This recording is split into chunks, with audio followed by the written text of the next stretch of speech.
at least the city portion. I know EDC will call your meeting to order. I do see visibly we have a quorum. We have our Mayor Pro Tem Johnny Garcia, Councilmember Dan Diaz, and Councilmember David White present, so that is a quorum. And I believe Councilmember De Leon is joining us as well.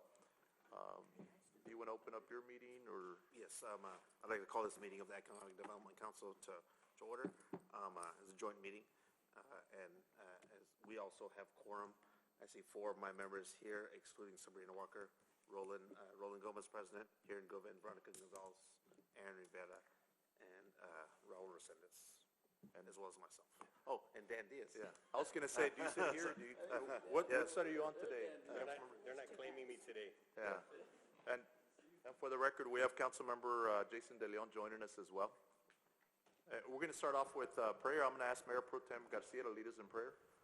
Please stand. Heavenly Father, we thank you for this opportunity that you allow us to gather as a community leaders. Lord, we ask for your continued favor and wisdom over all the decisions that are made that are in the best interest of our community. Lord, we thank you for allowing us this opportunity once again, and we thank you for all your blessings. In Jesus' name we pray. Amen. Amen. Please join us for our Pledge of Allegiance. I pledge allegiance to the flag of the United States of America and to the republic for which it stands, one nation, under God, indivisible, with liberty and justice for all.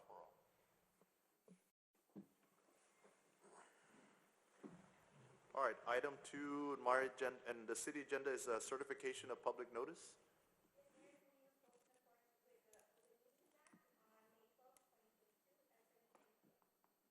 Thank you, and I just want to take this opportunity to recognize our new city secretary, Clarice Valderas. This is her first official meeting. Thank you. And now we have item 3, disclosure of conflict of interest. Yes, Mayor, under state law, a conflict of interest exists if a member of the council or a member of the board or a qualifying member of that person's family has a financial interest in an agenda item. If you do have a conflict of interest, you cannot participate or vote on the item. Are there any conflicts to disclose? No, sir. Thank you. Thank you. Do we have any public comments? Item 4. Okay, we have no public comments, so I'm going to move on to item 5, this presentation and reports. I'll just start off by thanking the EDC board and the council for coming together for the special joint meeting. We've actually talked about having this for some time, at least on the city side. We just now are having it, so that's all I'll say. So I'm glad to finally be able to come together. And, you know, obviously the idea here, council could elaborate, we just wanted to come together with you as we want with other boards, just kind of go over, in this particular case, economic development and how we can work together. There's a lot that EDC board does and the city that work together on, and so that was one purpose. And I think Aaron added some other item as well for us to discuss, but since we're going to talk about economic development overall under presentations, we reached out, Myra did, to Mr. Alex Mead, and I wanted to introduce him to you all. He's not a stranger in economic development, has been involved here in the Valley for many, many, many years. And I think he has a presentation kind of to give us an overview about economic development and go over with us, you know, what's going on in the region and those things, and as from an overview standpoint. So at this time, I was going to ask him to start with his presentation, and so we can get started. All right. Ramiro, thank you, or Mayor, sorry, known him for a long time. Mayor and council and board, thank you so much for the opportunity to present to you guys. So I get to do this throughout the whole state of Texas. I get to visit with different cities throughout the state about economic development. Anywhere that the bank has a branch in, I'll reach out to the council to talk to them about economic development and why it's important for the council and the EDC board to work together on these projects. And so what I've done is I put together a very generic presentation, really just to create an organic conversation, because it's important for these two bodies to have a communication, to work together in the same direction to promote the city. And so, you know, again, this is not intended to be an educational, but really just to show you an overview of the components in economic development. And you guys are already aware of the 4, whether being the community, elected officials, the government, and the business sector. Now, there's many times that, I worked for EDCs where I've had to start it from the ground up, where I was literally the only employee. I had to hire employees. I had zero money. I had to raise the money, all these things.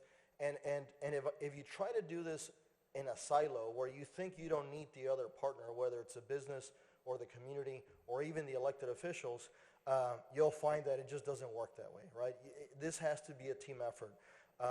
We've seen it numerous times, whether I've been, whether it's the city of Harlingen, Mission, FAR, you name it, these things they have to work together. There's just really no way around it. I'll give you a story. When I worked for the city of Mission, the EDC and the city sued each other because these things didn't work well together. And it became an issue where the city is affected by this process because as you're trying to recruit companies, they see that the function of economic development is not working properly.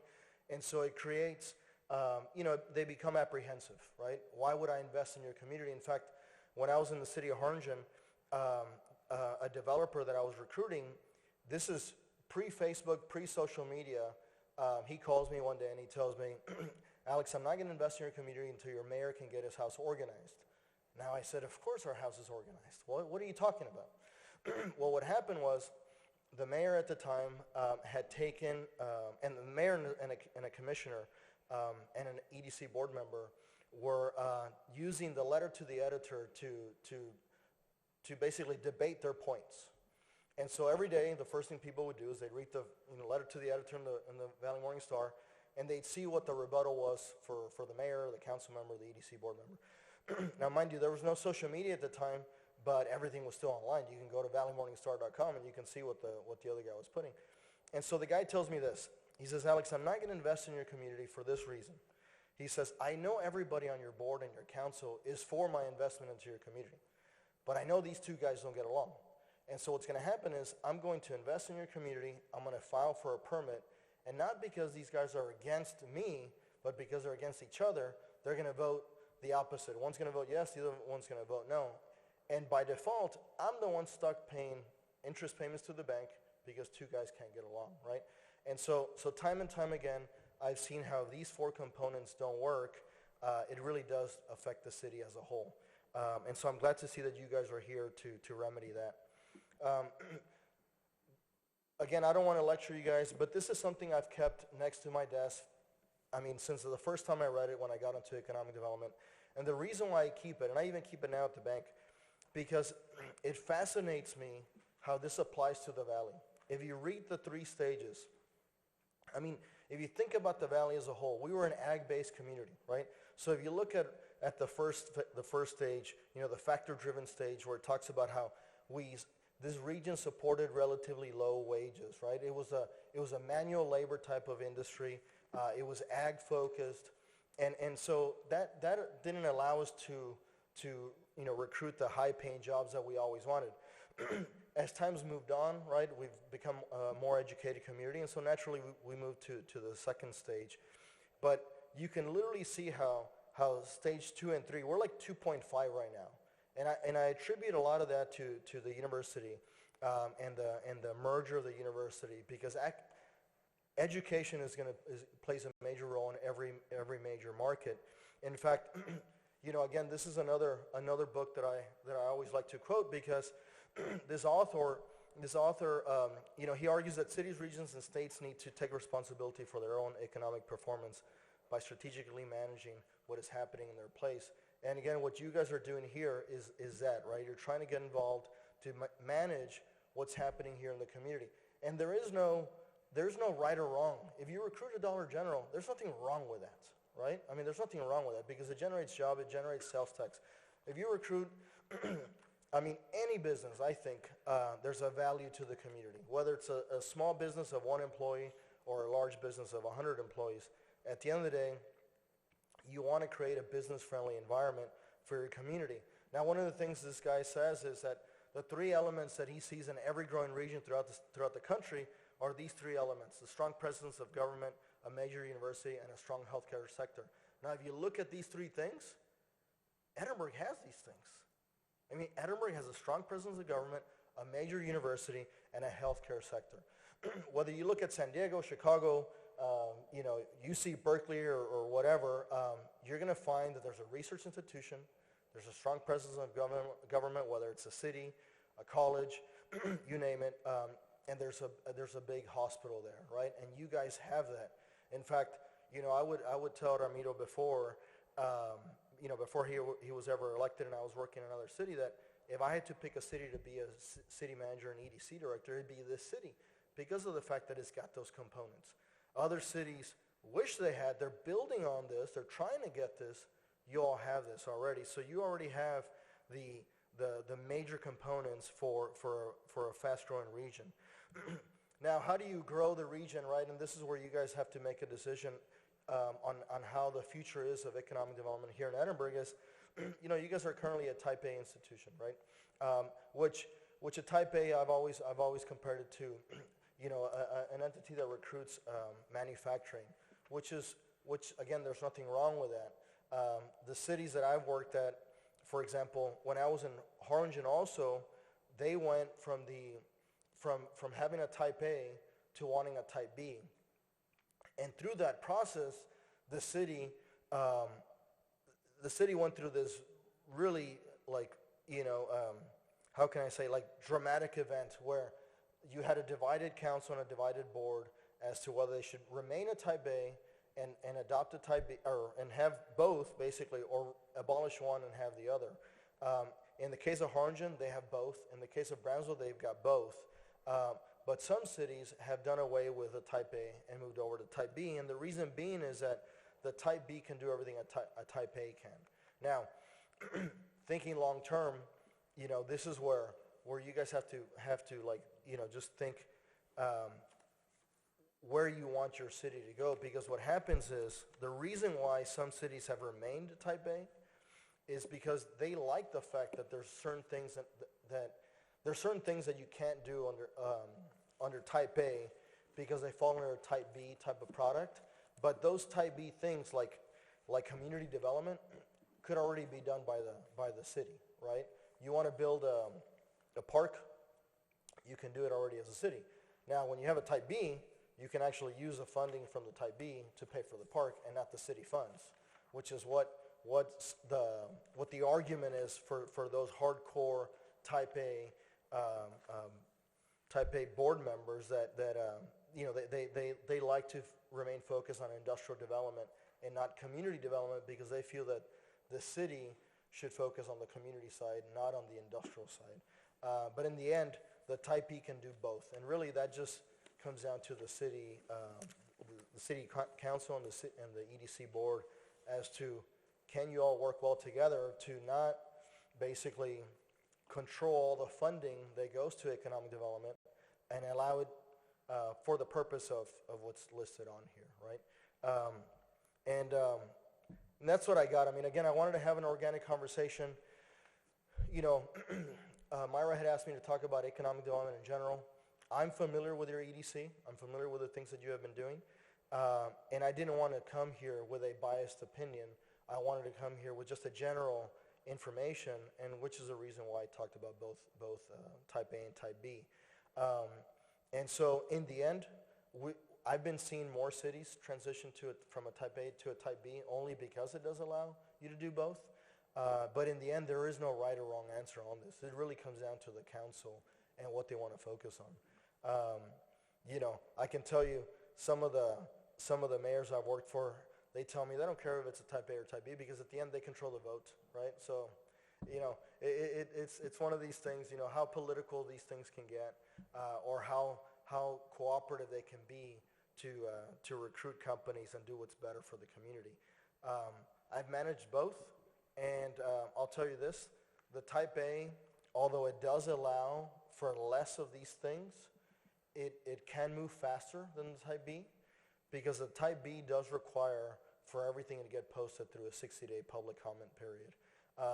And so it's just a matter of the EDC managing their time better. So if a company needs a decision soon, then you have to start the process very early. That way, when the board or that public comment period does expire, it coincides with the company's decision that they have to make versus waiting till the last minute to file the public comment, which happens a lot for EDCs. They kind of wait, and then the company's sitting there waiting for 60 days.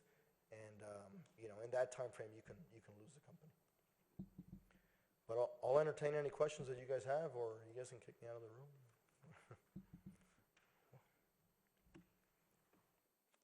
Does anybody have any questions for Alex? I think it was just meant to just start our discussion on economic development. Thank you, Alex, for providing that framework. Maybe for everybody's information, we are a 4A, fully functioning 4A, but we did go to the voters in 2013 Correct, for sir. 2 4B projects. Is that correct? Correct, that is correct. And it was just specific for those projects. It was not to convert. Yeah. So it was, just to clarify, so there was a resolution to increase the ability of the EDC to spend on certain types of projects. So it wasn't project focus, it was basically an enlargement, allowing for a new category of spending that's allowed under a type B but not a type A. And that is for parks and recreation? And Specifically, it's for recreational facilities, which include entertainment, public parks, and park facilities, and all related store, restaurant concessions, and automobile parking facilities, and related infrastructure. I don't know if y'all were aware of that. Yeah, so those are projects that our current EDC structure is allowed to participate in by virtue of that election. It was in 2013? 13, that's correct. When we first, I guess a year and a half ago, Brian and Bronco brought in someone from the Texas Economic Development Corp. Yeah. He came in and kind of explained, because we were all, I think everyone's a little bit confused, and explained the type A, type B, what we can and cannot do, but he kept it more focused on our parameters as the city itself. Yeah. And the good news is, again, the state has, throughout the years, passed legislation to, kind of have each community determine what is best for your community, right? And I know I, being involved in the past, actually used to sit on the state association, so we used to go to the legislature because there's always cities that wanted to change it so that they could use the money, right, the EDC money, to buy ambulances or, you name it, right? Cities are always wanted to use it, especially way back when cities were short on funds. But so I know the legislature over the years has given cities, the ability to come up with what works best. So you have the Development Corporation Act, which governs the EDCs. But then we have our bylaws, right, that are adopted to follow what we want to follow. And I know in Edinburgh in particular, this vote, and I asked Myra to get us the dates, but in January 20th of 1990 is when the voters voted to allocate a half cent for economic development here in Edinburgh. But actually, I didn't realize this until Myra sent me the language. So the ballot language said that it was to raise 1 cent. So, and half a cent was for economic development. The other half cent is to reduce our property tax rate. So we still have that right now, like in our budget. When you look at our, if you look at the city's budget, you have our general fund, and hi Sabrina, that calls for, what we get our funding. And then you have 2 categories. One is from sales tax. One is a half cent for property tax reduction, the other half cent which for us is really part of the Development Corporation, right? That's essentially your budget at that point. And I know that happened January 1990, and from my understanding and checking into it, I think initially the city of Edinburgh had our Chamber of Commerce kind of handle economic development, and I'm sure maybe Alex and even Brian can attest over the years, a lot of cities started that way. Nobody had staff or, anything like that in place. So the city had the Chamber of Commerce for a long time run it, and then until it had staff in itself, had an executive director and staff at that point, right? And the board makeup has always changed. There's always been a university representative. I think that we used to have 5 members of the EDC board here, and I think recently got expanded to 7, right, a couple years ago, if I'm not mistaken. But the statute allows you to have up to 15, from what I understand, if a city wanted to. Is that correct? It's not a defined There could be number. more, yes. Yeah, but it's up to the bylaws, right? Right now, our bylaws call to have 7, right? So anyway, I thought we'd start with that overview. Does anybody have any questions? Yes, sir. Well, I was gonna say, since Omar said there could be more, in the city of Mission, when this lawsuit happened, I think they had upwards of 20. And so, so what started happening there, because the board was so large, was they would create committees, right? So they'd have an industrial committee, they'd have a retail committee and things like that. And so every retail or every company that would come in would visit with that committee. That committee would then make a recommendation. Now, mind you, every time that you set up a meeting, you have to post it, you have to do all these things, right? And so you're wasting time when a company's trying to make a quick decision. And so it got to the point where these decisions were taking so long to be made that it became a hindrance, right, to economic development versus something that was there to support economic development. And so these things can take a turn for where it ends up not benefiting.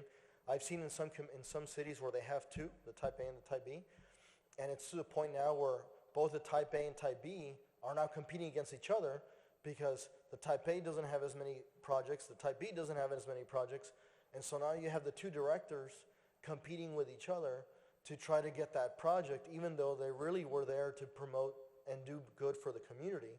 Now these two individuals are working against each other because one wants a credit over the other, right? And so these things can start off with the best of intentions, but as time goes, it can always take a turn, right? And so that's the difficult part that you guys have here, is to create something that is forward-thinking, but at the same time doesn't turn out to be an obstacle like it has in some communities.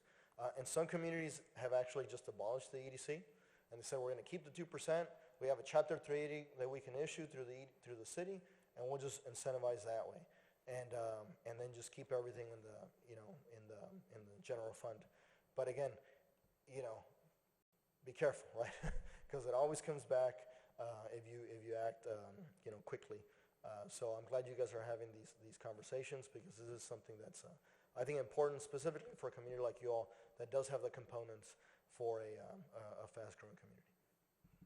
And I want to say that I think the public has no real understanding of it. I mean, we get questions all the time as an EDC about when are you going to bring this particular restaurant, or when are you going to bring this particular type of business, right? And they don't understand the demarcation between the Type A and the Type B and who's doing what.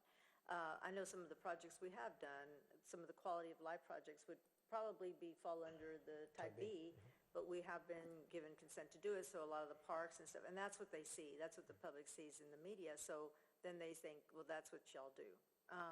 But yet, everybody's always saying, where are the jobs, where are the jobs, where are the jobs, create the good jobs, and so I want you to bring this company. And of course, they don't understand all the components that go into a company deciding whether to locate in a particular place or not, but they don't understand who actually does what. And so I think, it's always good to have that reminder for ourselves, and then to be able to communicate it to to the constituents in the area as to who's doing what, and that the fact that we are working together as one to make sure that we're trying to bring as many opportunities to Edinburgh as possible. And I agree with what Alex is saying about when you have Type A and you have Type B and you have two entities, there can be a lot of conflict. We've seen it happen already here in the Rio Grande Valley. We don't want to be that city that has that. Yeah, and I think that's actually one of the more important reasons why we're meeting here today, because we don't want to get to that point. We want economic development to be a priority to our city, and work, I think, with the structure we have in place. I think the city they're referring to, the commission, and at the time the EDC was private.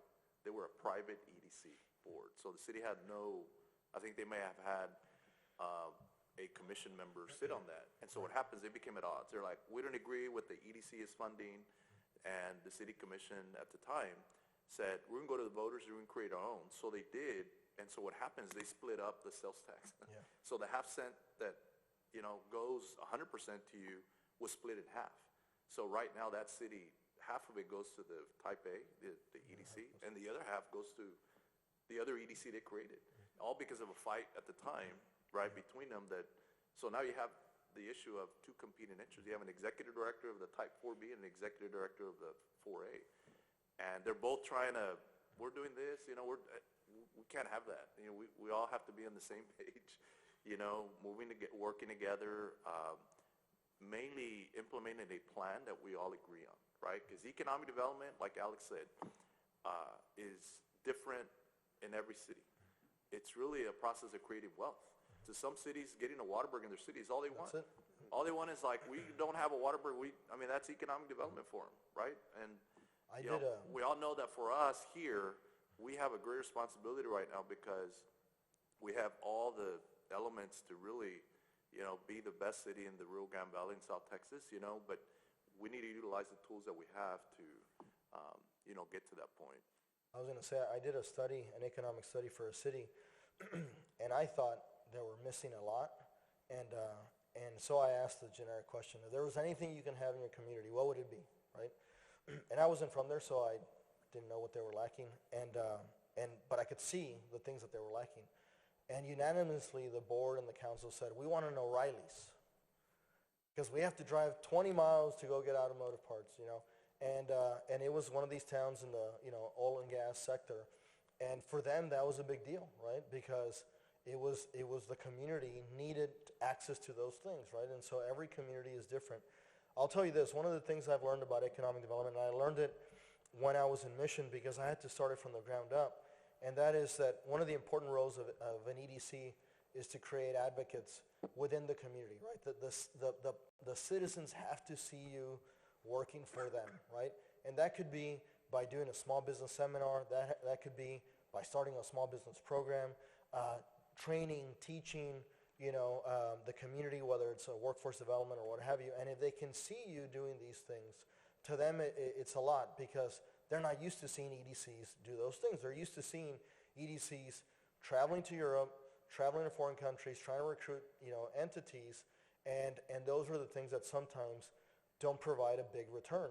You know, if you're at HEB and one of the, you know, and it happened to me, I had trained a group of sixth graders and on computer programming, and the parent, you know, goes up to the mayor and tells the mayor, hey mayor, I want to thank you for the classes that you gave my kids. You know, that meant a lot to the mayor. The mayor had no idea what computer programming was at the time, you know, but he just knew that somebody was going to him at HEB and thanking him for what had been done. It didn't cost us any money for what we did. And again, in their mind, the EDC was doing its work, right? Because it was training and focusing on workforce development, which is a component of economic development. And so every community treats it differently, but one of the biggest things I think, or one of the most important things is to create advocates. And I think, again, what you guys are doing here today, you don't see this often. As simple as this is, you don't see it too often. And these are things that really do help a city move forward. One other comment and then I'll shut up. One thing that I was really happy that Brian and Blanca did, and we were more than willing to assist with it, is during the pandemic, the digital training for businesses to help them to learn how to convert their business and be able to do the curbside and be able to do sales online because we have changed so dramatically as to the types of you know, how we make money in a business, and you can no longer just sit there with a cash register and hope that people will come in. You know, you got to market, you got to do online sales, all that. And the university has a lot of assets we're willing to always, I mean, this is our home, and that we're willing to use here, but I was really glad to see that implemented, and I want to thank them for being very proactive on that, because I think that it made a difference to a lot of businesses down here. Absolutely. And I'll ask council at this time, before we move on to the next item, if there's any comments on overview, on vision. I think that's part of what we had talked about meeting, just so y'all can hear from us also what we'd like to see. I'll start. Councilmember, would you like to say any comments at this time? You don't? Dan? Alex, if you could just for educational purposes, compared to other cities, because I was on the EDC before there was changes, EDC was kind of like its own entity, and then there was changes enacted, and then some of us came back to the board, and now everything goes to the city council.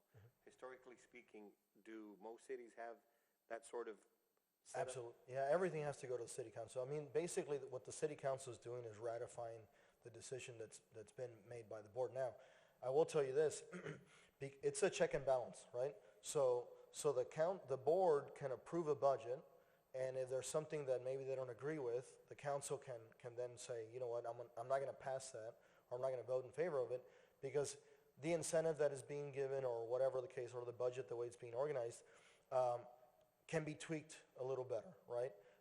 Or maybe it needs more discussion to be taken place. And so it has that check and balance. A lot of times, most cities, if the board approves that they feel that the board has already gone through that due diligence, and therefore the council will just ratify it without really giving it too much attention. But for the most part, most cities have that check and balance. Correct, yeah, and I agree. I just know a lot of people would say, well, why did it change, or why is it different? And I said, well, there was some projects in the past that the EDC kind of went off, on a tangent, and so as the boards change, we end up trying to pick up and clean up messes from before, and so now it really just goes to the city council. And then some people would say, well, not all cities do that, or at first they kept saying that we were modeled after a San Antonio EDC, and there was a question about the monies, how it could be used, but I'm glad to hear that it's... Yeah, no, the San Antonio EDC has a department within the city, right? And so it does operate more like a department. But the problem is that when you have, you all went to the voters, right? And you asked permission to utilize this sales tax for this reason, right? Now, when it's under the city, then it gets adopted with the budget, with everything else, right? And not that anything's wrong with that, but again, being forward-thinking, you don't know how future councils are going to take advantage of that ability, right? And so when you have the structure of the EDC board, I mean, it's there for that reason. It was given,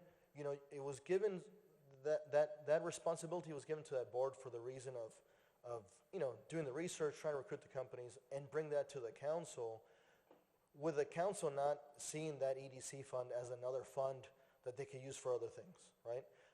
And that happens a lot of times where the EDC, and I'm guilty of this, okay, I really am. When I was in FAR as a city manager, I'd look at my budget and I'm like, man, I need more money. Well, let me just call Victor, I'm gonna take it from his budget, right? And I was guilty of that too, because you do get put in a position where you have to make a decision. But it's one of these things that you're really hurting the city in the end, right? Because you take it from the EDC, then you do get that company, and then now okay, well, let's get it from the bridge, right? Because in FAR I had a bridge, I can look for funding. And so, you're robbing Peter to pay Paul to keep the city going, but at the same time, the fund was created specifically for economic development. And you want to utilize it as such, because if you don't, it will come back later and bite you. And, I've worked for some cities where, because they were robbing Peter to pay Paul, they had, at the end of the year, or they started the fiscal year with 3 days of operating cash. Because they had exhausted all the utility fund, they had exhausted the EDC fund, they had exhausted the general fund, and they had 3 days of operating cash. And so for most people, you don't really, that doesn't mean a lot, right? But to an employee, right, if something happens to your city, it gets flooded or hurricane or something, and you only have 3 days of operating revenue to pay your employees, that's a big deal, right? And so it has shown up in some cities where it bites them in the rear if you don't manage it properly. Representative, do you have any comments, sir, at this time? Jason? No comments at this time? Before I move on to the next item. No, I just wanted to, so we're type A currently right now, right? Correct. Are you suggesting we go to type B, or are you just saying stay with A, or? No, I'm not suggesting anything. I'm suggesting that the council, I'm glad the council is looking at the options. What you all have right now allows you to do certain type B projects, and in fact, you can do those type B projects with only the 30-day, or do you have to do the 60-day public comment? No. On those, no, right? You can do the 30-day, right? Yeah, because it's pretty broad, yeah. Which- Let me interject real quick. Yeah. I think, and Councilmember, just so you're aware, any, I guess, changes or additions to the type would have to go to voters. So That's right. we can't make that decision ourselves, neither the board or ourselves. We could propose it, but it would be kind of like a charter amendment, because the way it was voted on was pretty specific. Is that correct? Yeah. So it could, if we were to, I think what we have in place works in terms of the type A, but because it went to the voters to utilize for type B, the board actually could fund and has been funding recently, like parks and things like that, that if we were just a regular type A, they wouldn't have been able to, you know. Yeah, it all depends on the direction the council wants to go. One does allow you to do, the same as the other, but again, that's a catch-22, right? Because again, thinking, forward thinking, the next council may say, you know what, I'm gonna utilize everything in the EDC budget for parks, even though you already have a parks department with a budget that allows you to do those things, right? And so, and by doing that, it would take away everything that you had set aside and told the voters that you were gonna use for recruiting companies and things like that. And so it's a catch-22. But again, it comes down to the council, the direction. I'd like to, at 5:49 PM, Sabrina Walker, EDC Director, walked in, just for record. And then I'd like to go down the line if y'all would like to make any comments as well. Raul, you want to start at the end? I think those are, Mr. Reed, thank you, by the way, great. I think it initiates the dialogue to understand what we've been doing. The pandemic threw a lot of wrenches and everything in terms of economic development and what have you, but we consistently, I think we discussed the avenues of helping with the growth of EDC in Edinburgh. One of the challenges that I've seen on the board, and just an open comment, is the opportunity of the utilization of funds predominantly going to parks, and which has halted the opportunity for us to do true economic development. I think you hit that right on the head. And so it almost became a sludge fund for the city. A lot of money that the voters voted into that fund, and instead of us recruiting, it became the next park and the next sidewalk and the next. And so, which is fine, because I think the citizens still get parks and what have you, but I think there's an opportunity there for us to engage in true economic development, truly. I mean, we've been having to have the issue of fixing a lot of, for lack of a better word, sins that occurred before our tenure, and we're still going through lawsuits and things of that nature, correcting those problems. But I personally would like to get into true economic development, and for the city council and mayor to recognize that you have some talented individuals up here who need an opportunity to do true economic development, and let the city handle parks. Let the city handle. Great point. We have a parks department. Let's budget that in there, and allow us to do economic development and hold us accountable. And obviously, still going to you after we vote on something. But that I'll leave that there. But that's an opportunity for us. Well, and I appreciate you mentioning that, Mr. Rosales. I know that's the next step or next item I think we're going to touch on a little bit, but I would agree with you in terms of having, I know we have an economic development plan, right, that we did recently. Blanca, is that correct? A work plan that we maybe ought to revisit. I mean, there's three of us that are new here, and that's precisely what I kind of wanted us to get into, but I'm glad you mentioned that. I would agree with that. I'm a big proponent. The voters voted on this for economic development, and that's what it's for. Of course, some can argue that parks also is economic development, but there needs to be some kind of a balance, right?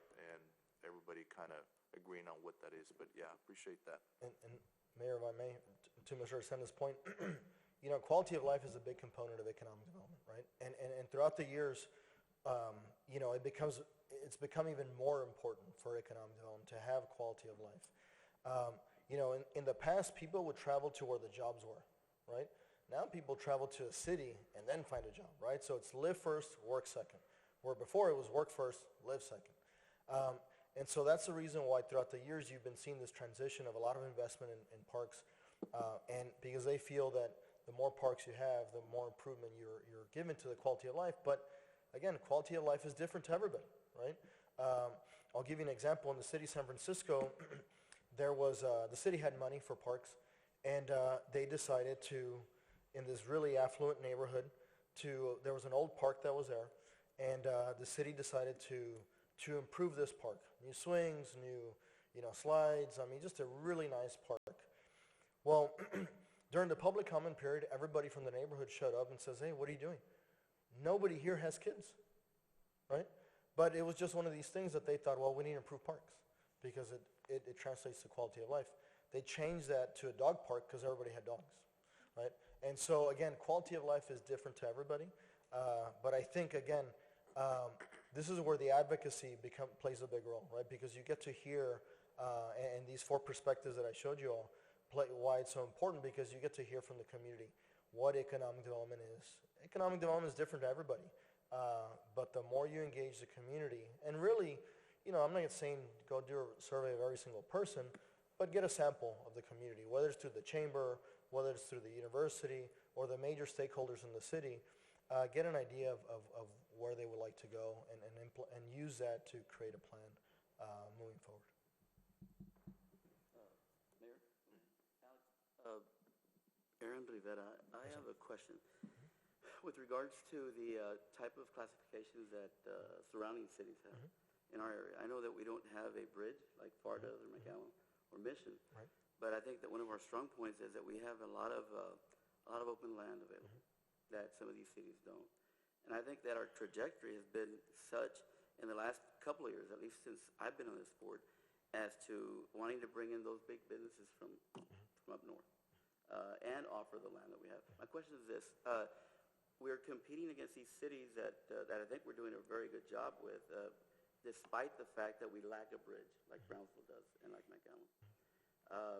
What can we do? Well, what do you think the recommendation is to maintain the way we are or make changes? What do you see in your personal opinion? So the bridge is not everything, right? I mean, the bridge is great if you have one, but it's not, at the end of the day, it's not everything. Every industry has its its reason for moving to the community, right? And I've learned throughout the years that no city or no company really cares what city they're in. They're not there saying, oh, one day I want to be in Attleboro, or one day I want to be there in McAllen. They want to be in the location that allows them to capture the biggest market for their industry, right? And if that just so happens to be Edinburgh, it happens to be Edinburgh, right? If it happens to be McAllen or Mission, it happens to be them, right? So so it depends on the industry you want to focus on. But at the same time, I would tell you that one of the biggest mistakes that cities make is that,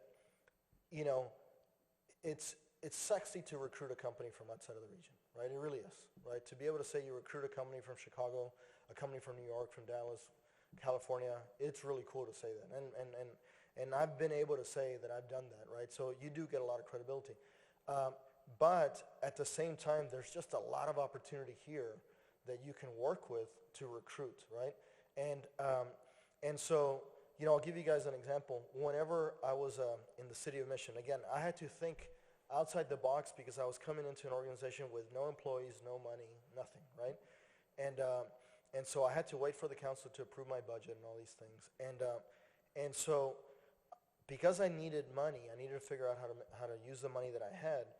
I realized that the guy that was there before me, which obviously he was no longer there, right? So I knew not to do what he did, right? But I realized that we were spending a lot of money on marketing and trade magazines and things like that. And although it was great to market in those trade magazines, it wasn't resulting in a big benefit to the city, right? Because there was not one company that ever called me and said, hey, I saw your ad, right, in this magazine, and now I'm interested in coming to Mission.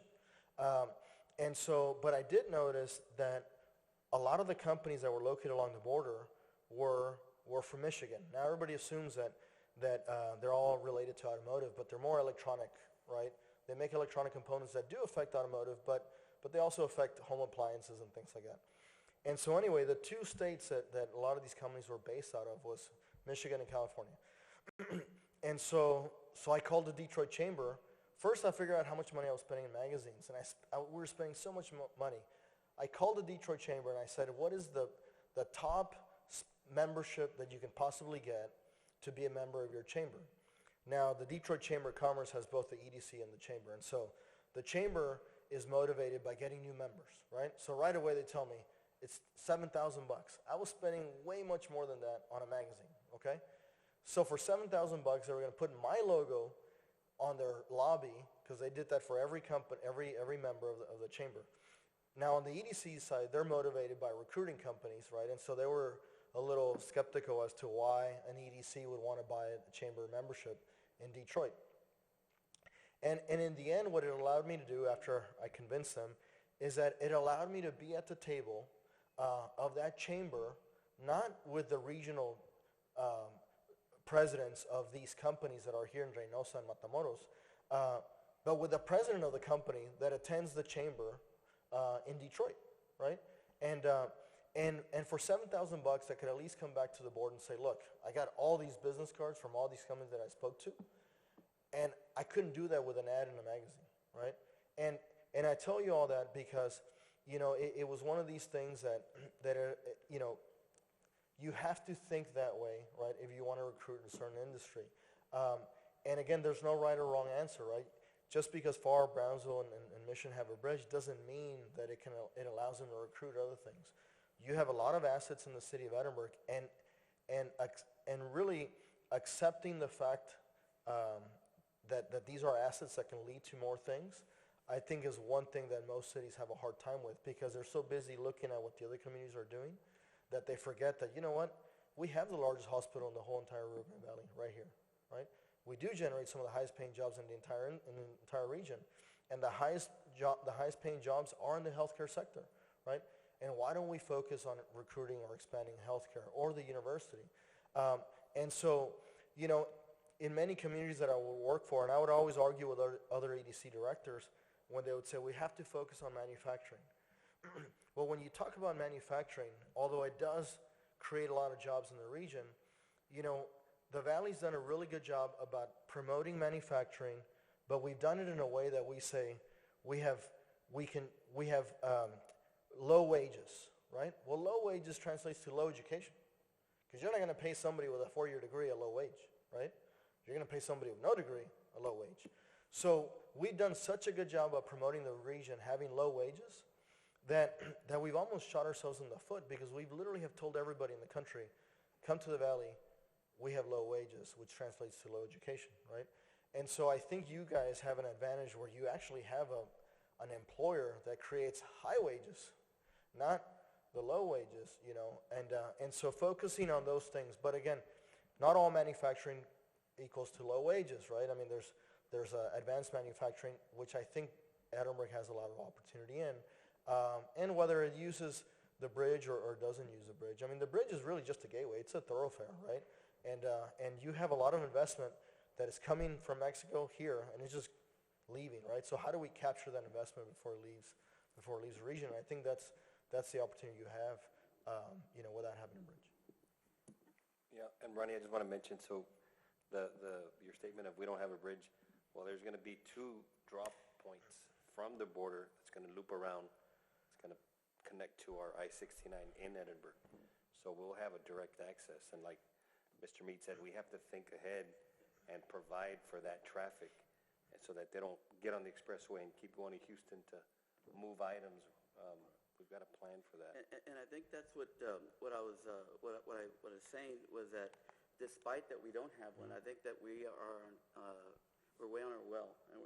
We have a lot of land. We have a lot of room to grow, and we're on the right track, is what I'm saying. And we just need to kind of like enhance, you know, little areas of our board. And I think I spoke to the mayor before about wanting some type of workshop, because there's a lot of little areas that I think we can utilize. You know, a lot of things that can help us in growing. Because I know for a fact that in a few years we will be, you know, the fastest growing city in the valley. Right, and to speak on those 3 components, recently ran into the CEOs of Driscoll. That hospital alone is going to employ 500 people here in Edinburgh. Right. And to speak to the other point, high-paying jobs, right? Of course, major university, UTRGV goes and said what they're doing in their expansion. And, you know, on the football team, they're going to bring to Edinburgh, of course. Yeah, healthcare sector, it's growing. It's only growing, so we got to be poised to meet that demand. And on that note, that's my point, is that just like when you fundraise, you know, you're always looking for the new big donors. What happens is a lot of times you forget to steward the current donors, and you forget about what you have at home, and you forget the low-hanging fruit. I think return on the investment is very important, right? And one of the things that we should look at as well, in addition to drawing new companies here, is how do we improve the companies that are here? How do we help the small businesses that are here to increase their, the wages that they're providing to employees, to actually grow the number of employees they can have? And for instance, what we're talking about doing downtown, the downtown revitalization, very important, because when people come into a city and decide they want to locate somewhere, they want it to be attractive. And they want to know that what they see is, it looks like success. And you don't want to go into an area that looks old, or an area that looks like no one's lived there in a long time. You want to make sure that it looks attractive. So I think there's a lot we can do as well to assure that the current businesses we have are being able to grow. And then we can use assets like the university and others to help do that and how they grow. The other thing is we want to, I think it was a good money saver when we decided to do shared services with the city, because by sharing the marketing and the attorney services and others, we don't have to have two complete different sets of expenses. That I think has helped us. I think we've tried to be very conservative as a board and actually to establish metrics. And what do we want if a company is wanting some kind of incentive? What do they have to do in order to get it? They have to create a certain number of jobs. They have to be good paying jobs. What is the standard we're establishing? But I think we need to continue to do that, because otherwise then it's too nilly-willy. I mean, you just leave it up to people to hand out money however they see fit. And I think you've got to have metrics and deliverables like you would on any kind of grant or anything else of that nature. Sabrina, Roland, do you want to make any comments for Alex or anything else in general before we move on to the next topic? Yeah, I do. Alex, how you doing? So the city of Edinburgh is real unique, right? You touched on three points: strong presence of government, major university, and healthcare. But we also have a courthouse, right? The county seat. We've focused a lot on parks, quality of life, different buildings, different things for the city. But one thing that we haven't really touched on, and I think it's something that a lot of cities would love to have, and the city of Edinburgh is real fortunate, is the airport. We have the airport, we have all that land around the airport where, if we can, I don't know, devise a plan, maybe push to see if we can get some type of, big companies in there to start using that airport, and then develop all around that area as warehousing, cold storages, things like that. Something, that other cities have, I think that'll work. So my question is, at what point do you kind of hold off on a lot of those maybe city projects or a lot of those parks and focus more on manufacturing, aviation, businesses like that? Well, you're right, Rolando. You guys have a huge asset, an asset that most cities don't have, right? I mean, where some may have a bridge, you guys have an airport. In fact, I would compare that to what's happening in Fort Worth with the Alliance. We actually have a branch down the street from the Alliance, and having spent time over there, it's amazing what's happened there and how that area has blown up with, the Amazon and UPS, and everybody is utilizing this commercial airport and industrial park that's there, because it does create a lot of jobs, right? Now, again, I think just like with everything, right? When I worked for small communities, and I would tell folks, hey, we got a call from, let's say, a Dollar General.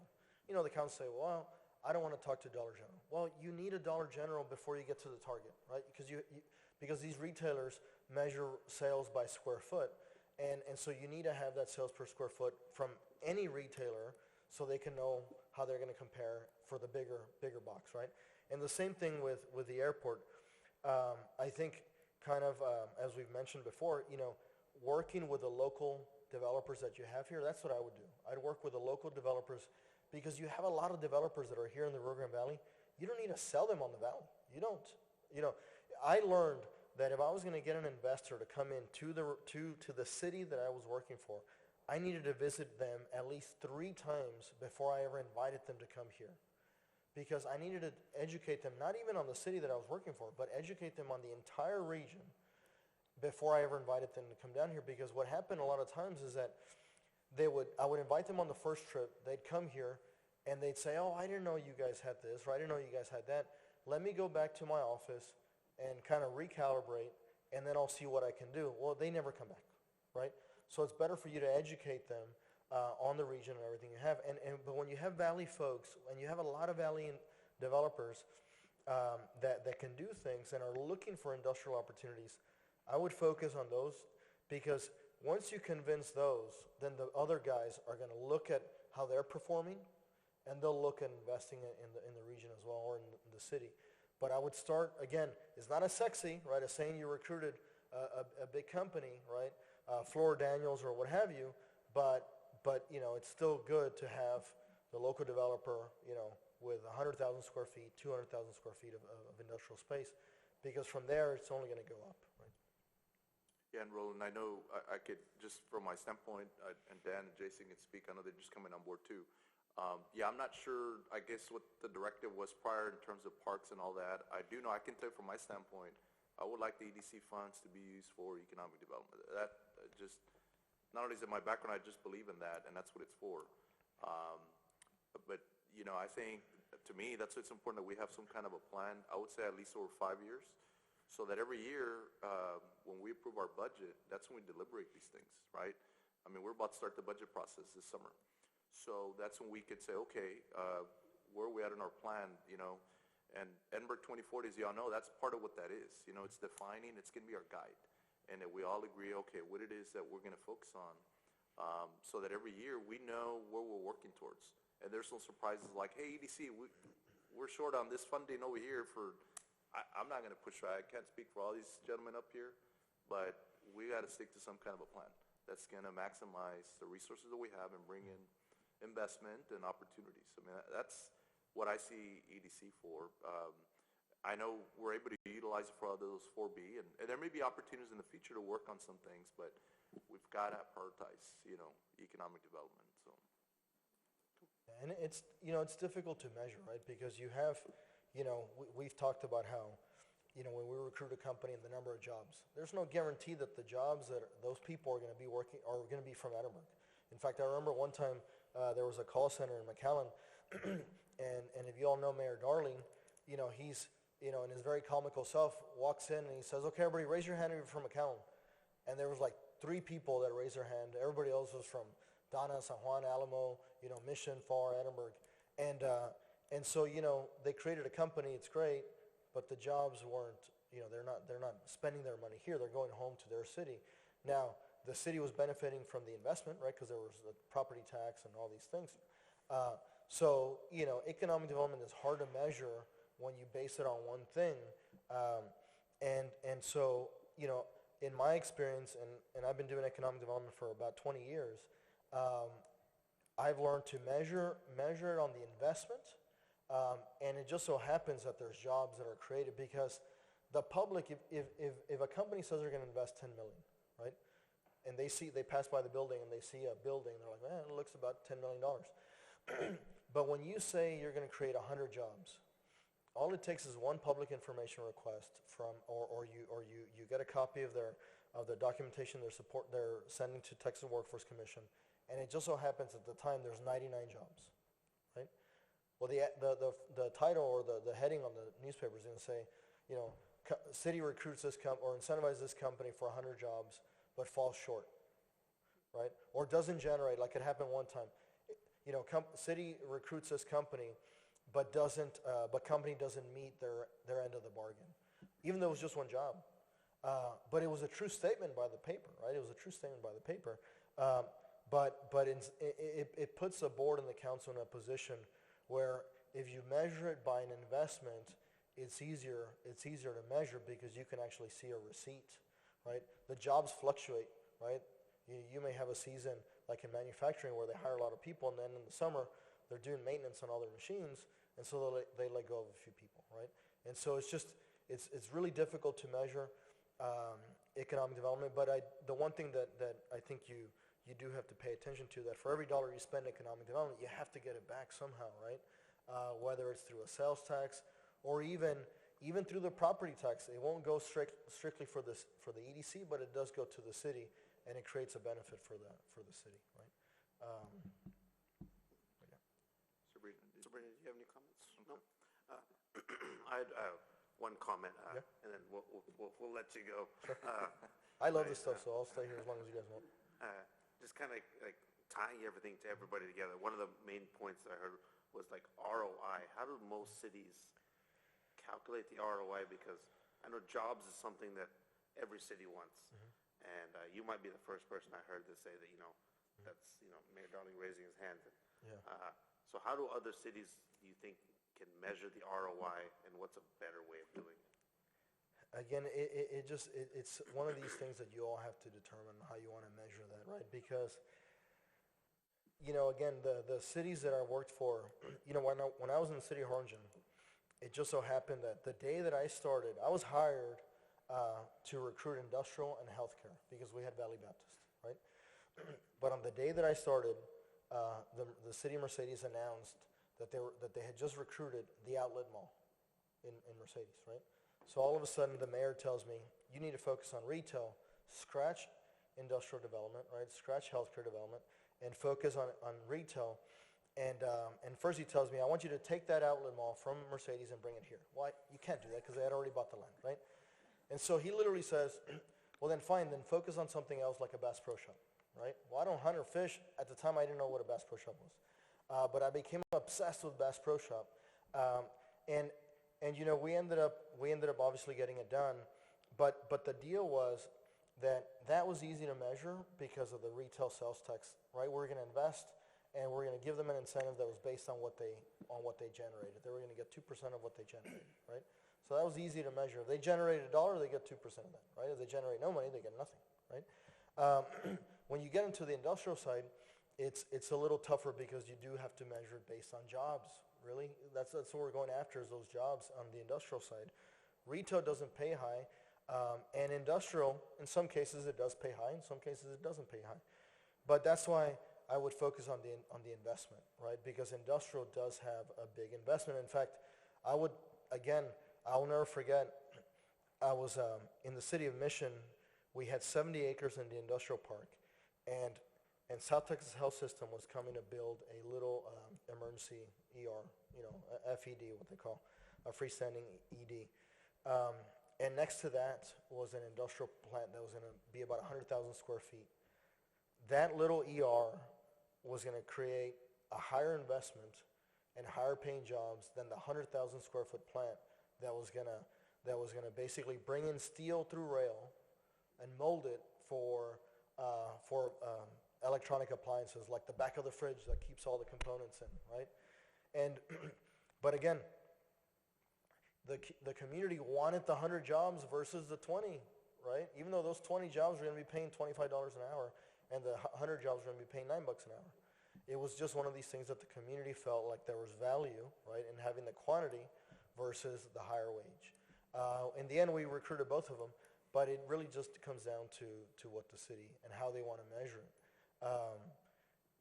It really comes down to that. And if you see value, I mean, again, this community that I helped, they saw more value in a Whataburger, they saw more value in a O'Reilly's than they did in a Whataburger.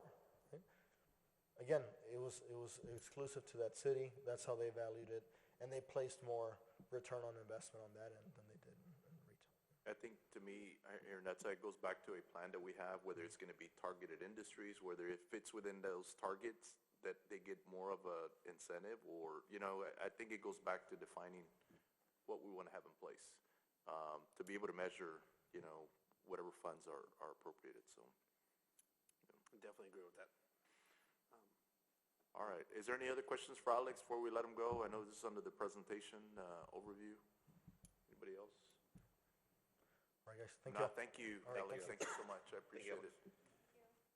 Then we're going to move on to item 6A. This has to do with discussion regarding coordination, structure, and bylaws of the Edinburgh Economic Development Corporation. I think, Kieran, you had asked for this to be on the agenda. Yeah, so I know originally, whenever we've had the original structure for about a year, I think your first council meeting, it might have been the first or second meeting, it got put on the agenda to add a new member and things like that.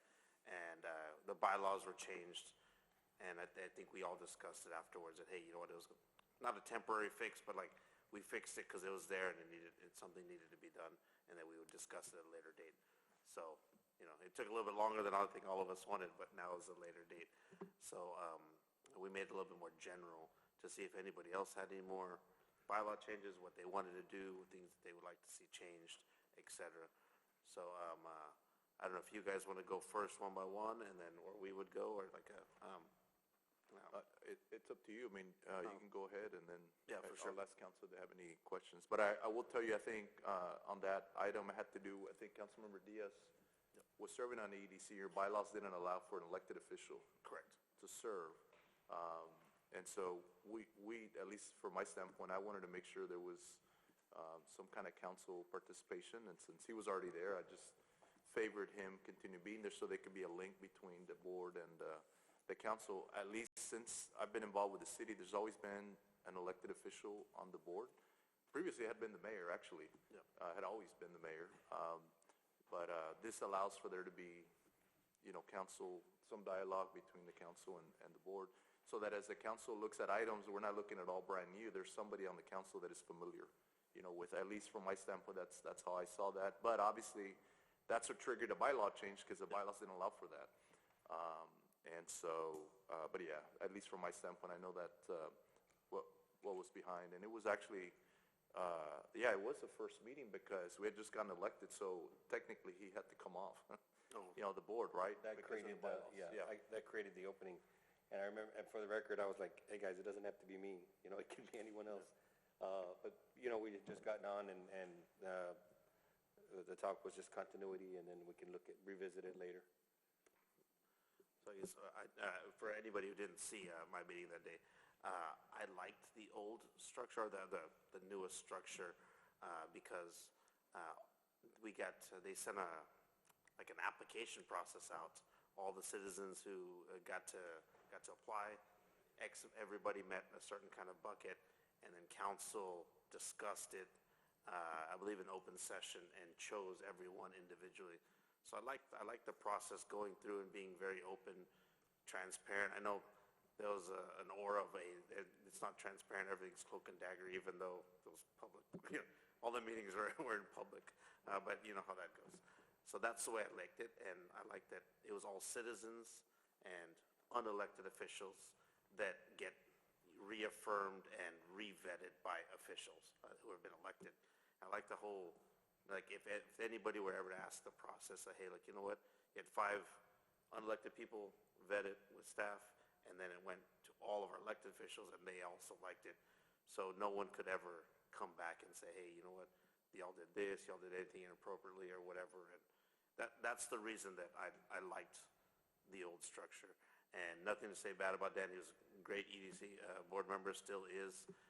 But I felt that if city council sat on our board, it was like you get kind of going back to the old way that it was before, when everyone thought that, you get to do 2 things, wear the 2 hats and get extra power and things like that. You know how that went.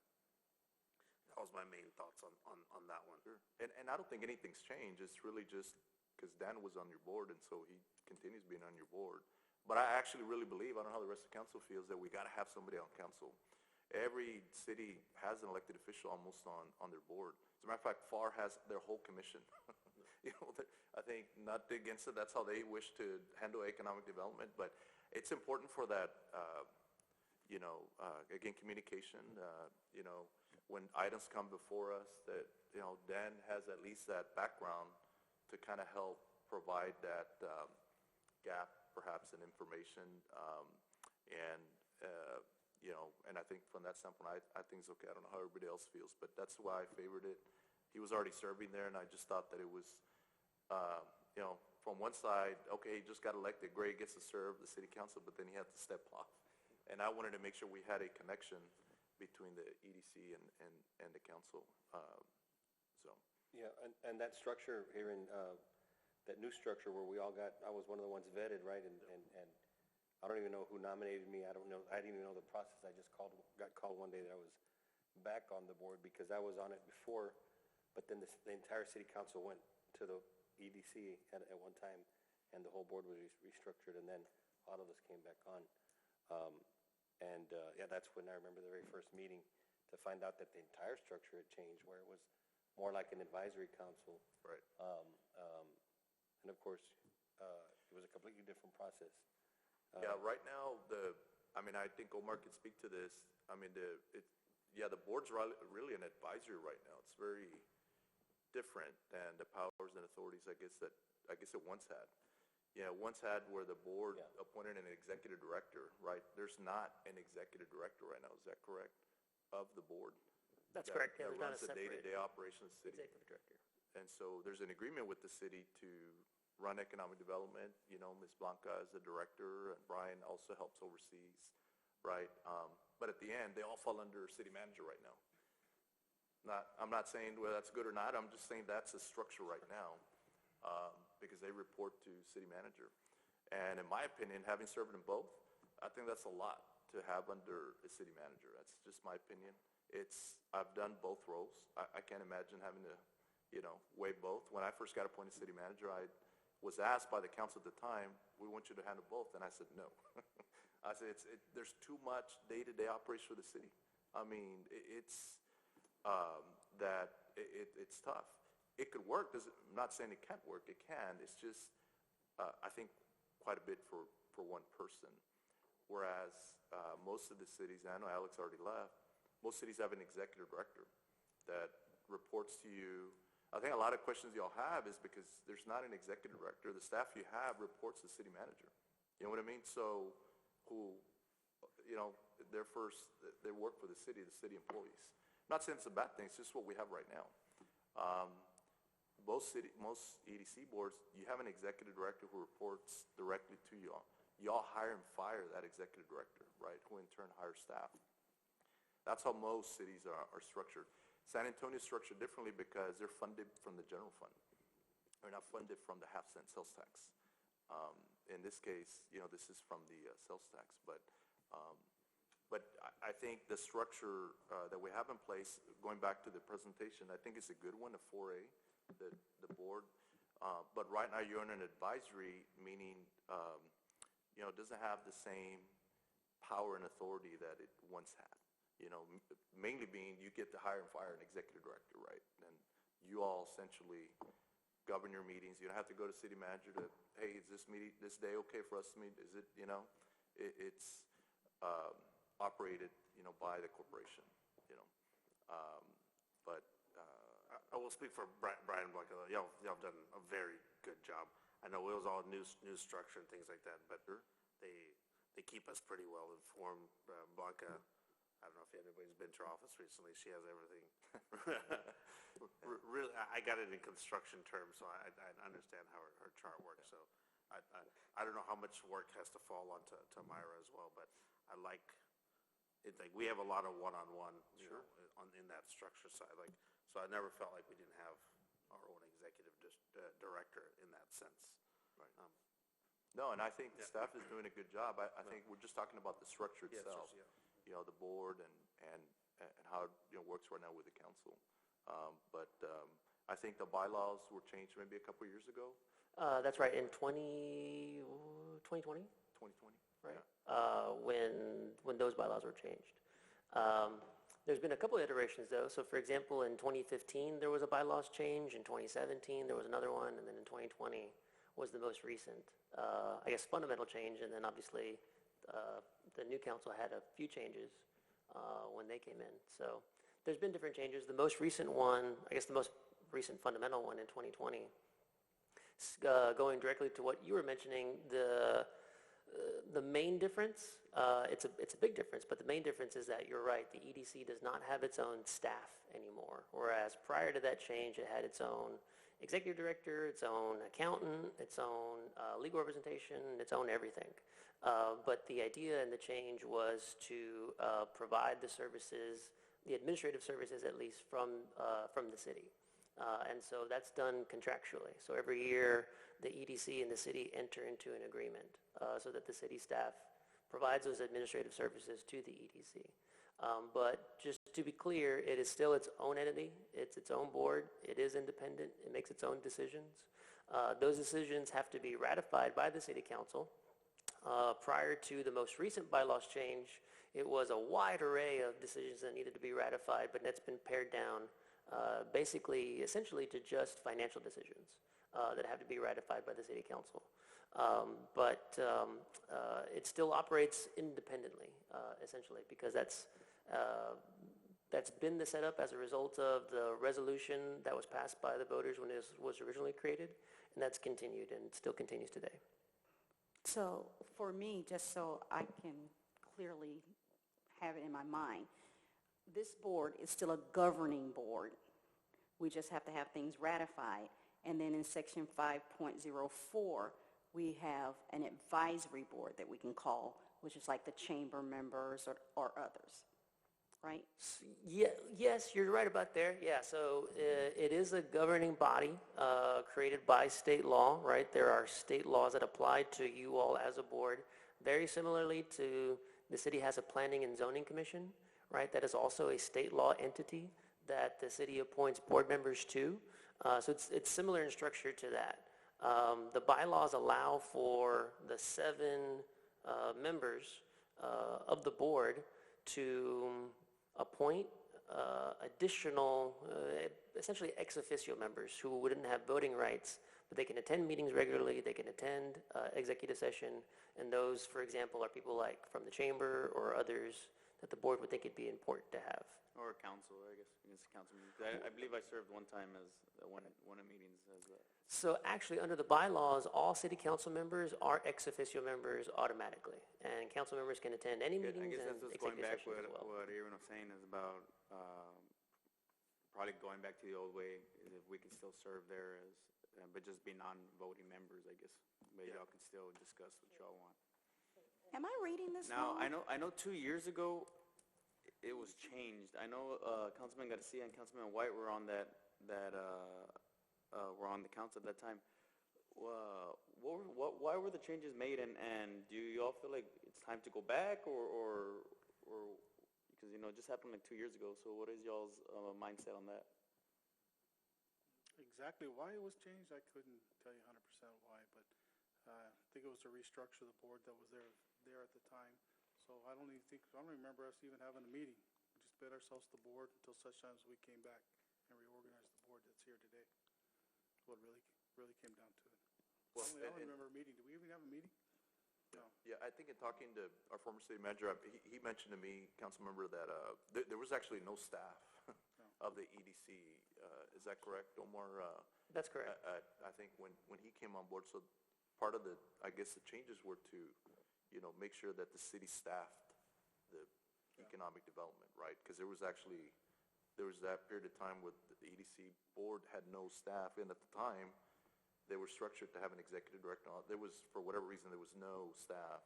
I think so when Ron came in, part of this change was to have the city bring in staff, to help support economic development. That's what I wasn't here, but I remember asked Ron him. discussing it. We had 1 or 2 meetings. It was me, you, Gilbert, Johnny, and Actually, what happened, we only had one actual employee with There the was one, okay, yeah. EDC, and there is a lot of conflict between the present members at the time with several of the council members. Okay. So I decided just to wipe everybody out. The board. And every Yes, council member would serve. That's what happened until we could restructure what we have today. Right. Having one person from each different areas representing the city as a whole. Yeah, and I don't disagree with the structure at all. My thing, just for everybody to consider, is that, again, when I talked to Ron at the time, Ron said, look, we did that to just get staff and and he told me, I didn't see that as a permanent, at some point, EDC will have to have its own staff, but, that is something for us to consider. I I think as a city, that's the main thing I think we need to consider. I'm not opposed to the structure. We have everybody, the board members, the industries you represent. I think it's a good mix of cross-section of the city. It's more on how it's being operated. You know, whether you should have staff or should they continue being city staff at this time. So I have one, I'm sorry, Go ahead. Chief. I have one question. Am I reading this wrong? In section 5.02, it says at least one member of the city council in addition to one mandatory member of the city council may but is not required. So it can be one. And then it says, One, but it could be two. yes, could And be then two. If we So, select not to put the second, then it'll become somebody on B. okay, so I'm reading it right. So You'll- we have the you'll option get a for at third. least two. That's how you get 7 now. Right, okay. One of you are from the extra one from B. If it's category B, because there's 7. A question that, you know, when this thing was changed, there's some other issues. I'm not sure what Ron told you, but Ron, well, I'm trying to mirror it after San Antonio. Brian was brought on board, as I understood it. We created the third city manager's position, was supposed to oversee or really take on a lot of the EDC director jobs. Not necessarily, yeah, it's directed by the city manager, but you know, the duties are delegated, and then the staff was supposed to be built up from there. And that's not what I've seen happen.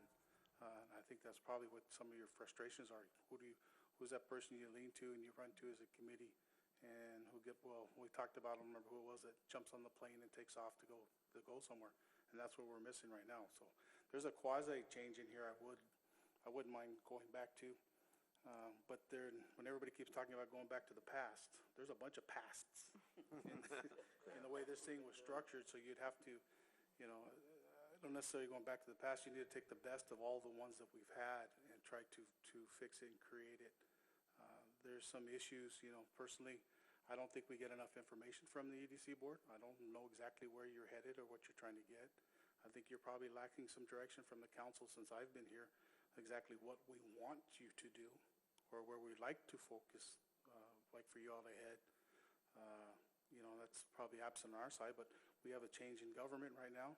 Everybody saw what happened in the news the last few weeks. This is a whole different group right here that's ready to start anew for where we have to go with our EDC. I'm one that's going to tell you right now, I want to see both. I want to see job growth, but I also want to see the community, the quality of life issues. I think that's a part that we have to have both. We focus on one, we lose the other. And I think that's kind of what Meade said over here too, is you're going to have have both. If you want high-paying industries, you want the nursing positions, you want the doctors and lawyers in the higher industry, they need something else to do rather than just to sit here and see buildings or facades of industry or something going up. So we have to do it all, and I'd like to see, there's got to be some communication, because I'd like to see where you go, or I'd like to, be honest with you, and you can ask these guys, I'm one that says all the time, you know, if we're not happy with what's going on, we're not getting with information, we just change it. I mean, because that's what I've learned from our past administration, whether that's right. I'm not going to go that far right now, because you remember there's 5 of us here that we think not alike, and we make decisions, you know, that we can make, but that's where I'd like to see this go. So some of these parts in here, I agree. I'd like to see somebody that's definitely more reactive and more dedicated straight to what you guys need, or what our board needs. And that might be if it's a director or quasi-director or however we need to name it, but that's what they answer to. So we get the reports back to our city manager so we can find out what's actually going on. What industries are we courting? What's coming on to, you know, whether we get it to, if it's top secret, bring it to us in executive. So I'd like to know. I don't know what businesses are being courted right now.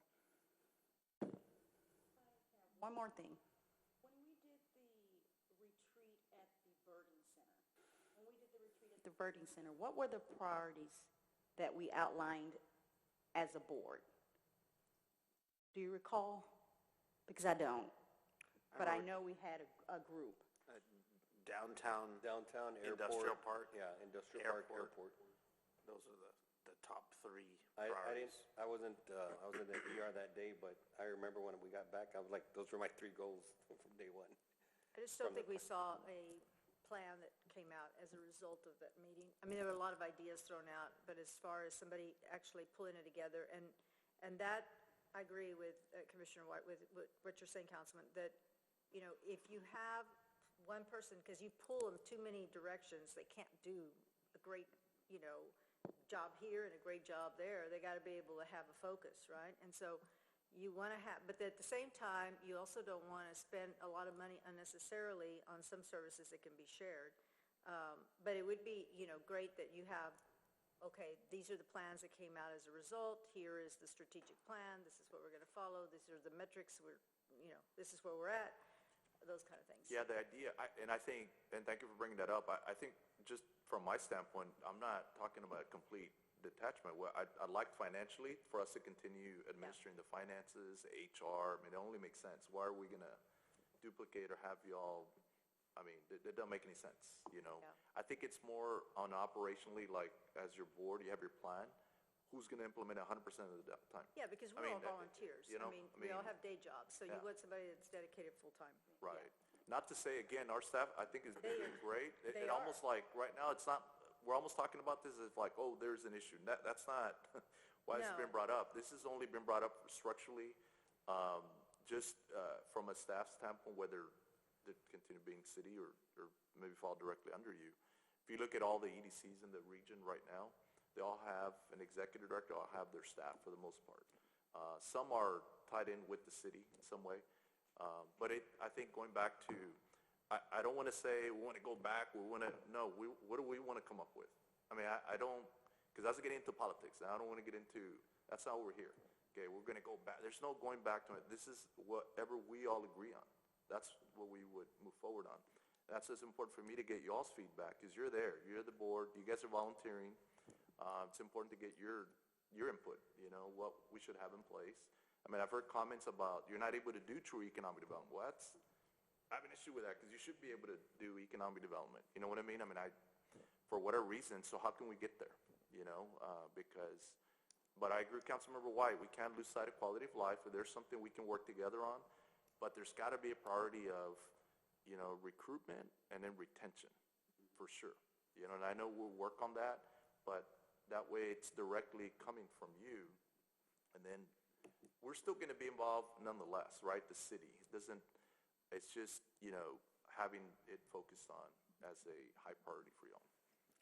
Real quick again, I don't know if there was an issue somewhere, but in able to have our directors like Blanca and the city manager to be able to be responsive because of the way we have it set up right now, having to follow some of the city financial policies, which don't give them the autonomy they have if they were more just, you know, purely part of EDC.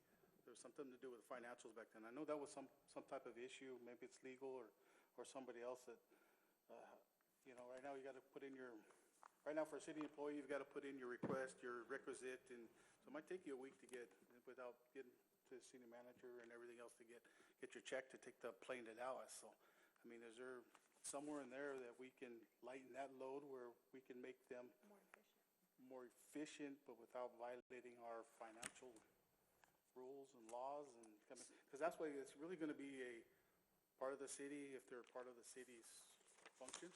We're paying them, so they got to follow from our city policy. We don't get ourselves into some financial or litigation or legal issues, violations. But we've got to give them some type of autonomy or is there a way to bridge Right, that? so the bottom line answer to that is yes, you can make changes. The EDC is not required to follow the same procurement rules that the city is. So it can operate on its own in a different procurement method. However, the decision was made and the policy was adopted that the EDC would follow the city's procurement rules. Just So our- currently, that's what's operating. It's our policy thing. Right. It's not okay. So that's easy to fix. Yeah, the EDC by statute does not fall under the bidding statute. Yeah, So, but when we set it up, right. we kind of a bunch of the stuff fell back under, which kind of slowed their abilities down. So when I'm talking about like them being able to take off somewhere, it's really, we cut their coattails and trying to get them. So we as a council hurt part of that unintentionally. I think, Councilman White, that you were right on when you were talking about that in particular, where sometimes we feel that they're not able to do those things and take off and go. There was recently some conversation regarding a Buc-ee's that wants to come to the valley. You know, I don't think we have anybody that can take off and go and try to find the right people. I also think that it's important that we continue this type of dialogue, because we want to make it better. We want to do a better job. We want to be able to do a bit more of what we were brought in to do as a board. And sometimes, I mean, I know that Brian and Blanca have done a great job, but I think that maybe they're just taking, they're just being stretched too thin. And Well, it's something we and need to that's look why I'm into. saying, the way I understood it too, they weren't supposed to be stretched thin, because we brought in an assistant city manager, really assistant city manager in name only, and next thing you know, now he's taking over departments and having. I thought- This is not talking about Brian, okay? No, I thought think he's it was gonna the do same a great thing. job if we Yeah, could free, I Brian does think a he'll do a great great job for you if we can free him up to, that's what he does. The man seems to be I very definitely intelligent- agree with that one. Professional. Very intelligent on the financial side. Right. So just Omar for clarity, so if Aaron and Veronica wanted to go meet whoever tomorrow because they got a lead, can they do so without asking permission? They can. That's a- Yes. Okay. So, And how do we front them the money? Maybe I'm coming at this from a different Well, it would be angle. reimbursed probably. Yeah, be It'd be reimbursed. EDC funds. but could they just make their own flights, take off, get the lead? Yes, nothing Hopefully it precludes works that from them from them doing that. doing What you would be precluded from is 4 of you doing that, Yeah, because they're- right? We would have to. Thank you. Yeah, we would have to arrange some kind of a notice if that were to happen. But yes, but 3 or see- less can go do Yeah. whatever you need. But see, and I'm sorry, Sabrina, I just don't want to lose the train of thought. On that point, just very quickly, right, from an operations standpoint, that brings up a very good point about implementation of board, right, what you'd like to do, right, your actions. Right now, if 2 of you want to go and you want to have Blanca or Brian go with you, you can ask them. First thing they need to do, I think they need to get permission from the city manager. Is that correct at this time? I don't want to, but Yeah, I'm just trying to, yeah, 'cause she's- and I'm not trying to put our city manager Yeah. on the spot, but what I'm saying is, whereas if Blanca or Brian, they're your executive director, they're there 100% with you. Right now, they're tied in with the city. You know what I mean? Not saying they're not going to be allowed to go, and I think they possibly could just go, but I think that's, to Councilmember White's point, I think that's part of, for me, what spurs this discussion, right? How do we make it better? That's what I'm all about. Well, speed is important in recruitment. Right, right. And we all know that. And obviously, there has to be some parameter of, that Benoni or anybody goes, what happened, what occurred, who did you meet? There has to be a substantive meeting after when you come back and discuss about what happened, did it work, not work, or where we at? Not just take off, so don't read that they're gonna just take off. Right. And go anywhere. Obviously, there has to be some written dialogue and turned into somebody. Yeah. In terms of, but, true economic development. Right. Because it happens. It happens you hear somebody at an airport. Sure. You hear somebody at lunch, and that's how it happens. Yeah. It's usually not a program meeting that you get somebody. No. We all know that, Yeah. right?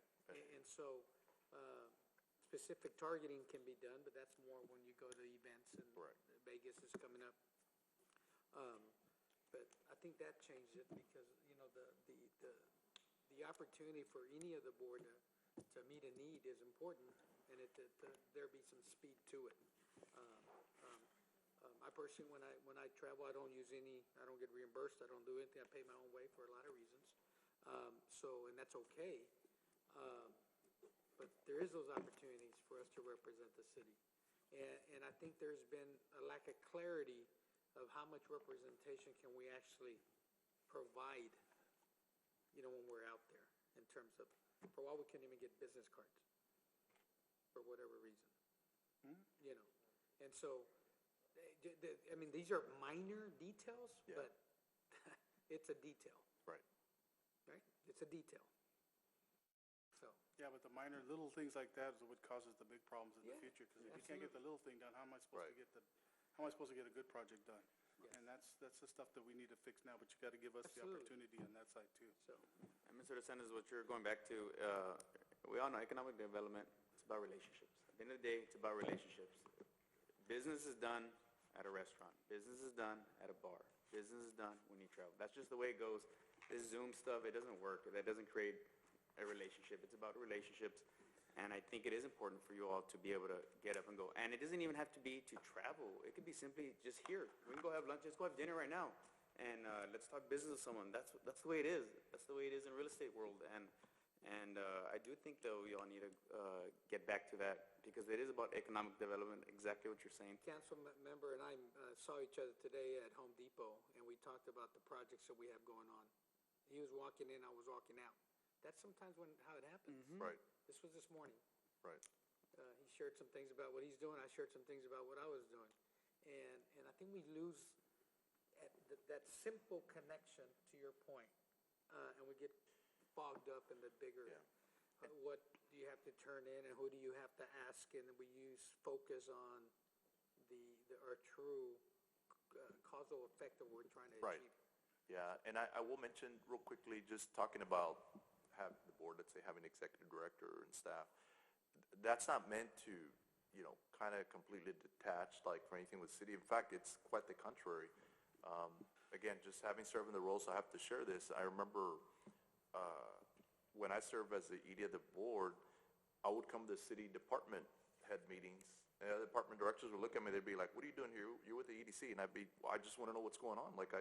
So my point is, even if that happens, the ED will still need to be integrated with the city, right, with our structure, going to maybe the department heads meeting, not taking orders from the city manager because they take one on the board, right?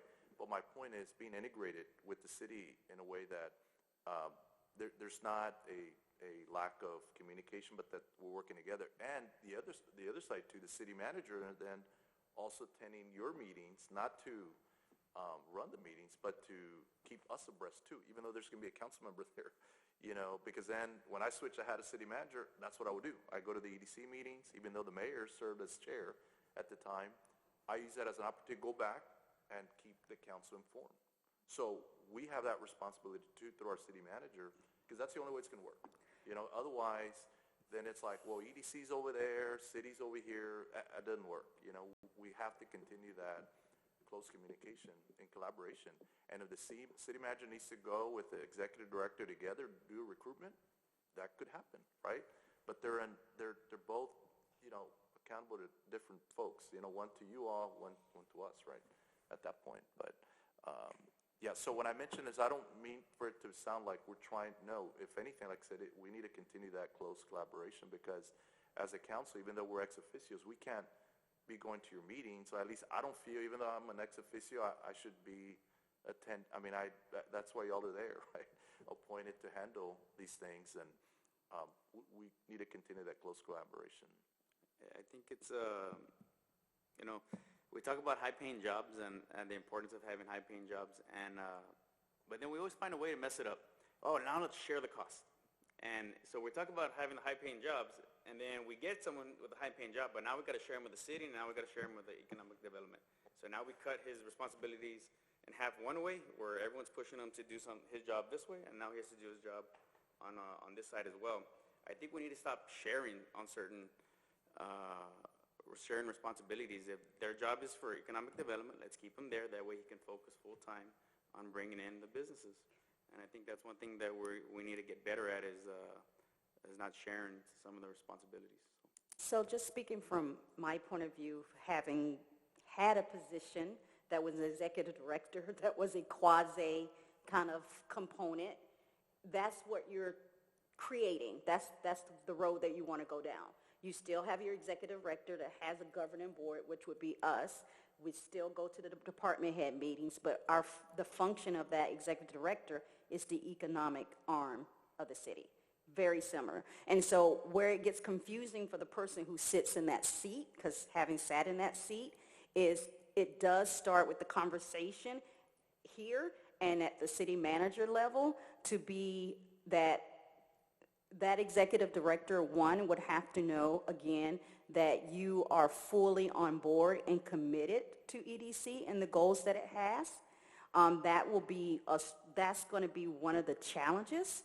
And then as far as from this board, I guess from this point of view, they would also have to know that even though that person serves as the executive director for economic development, the board would also have to understand that it's still a very close partnership with the city, and you have to dialogue with both entities. So it's not like we don't have a model in place.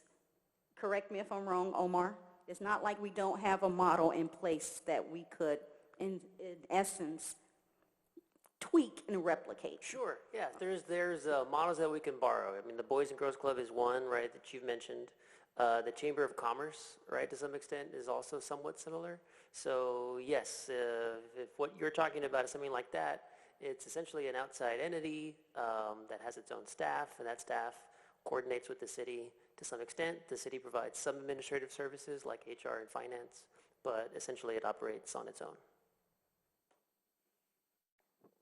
So I guess, Brian and Brock, I don't want to put you on the spot, but what efficiencies or inefficiencies do you see from a system like this, or like how would you create the perfect system if you could say, like, you know what, I don't want that, I want this, and I don't want to, like,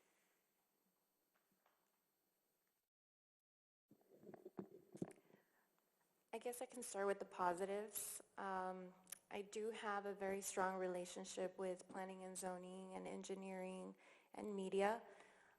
Something that when I'm talking to businesses, that's the first thing they say, that they do like that process. The efficiency there is visible. So, and I like that as well. I can literally go down the hall to talk to the engineer director, to Dago, to Ashley in media. They're readily available, and they know that we're a team. So I appreciate that very much. The inefficiencies are possibly procurement. I think that's one of the major obstacles that we face when we want to move quickly. Other than that, that's pretty much it, right? Unless you have something else to share. I mean, I think having an autonomous role could benefit whoever sits in that seat. But I also see the benefits of being integrated in the city because of the relationships with the other department heads.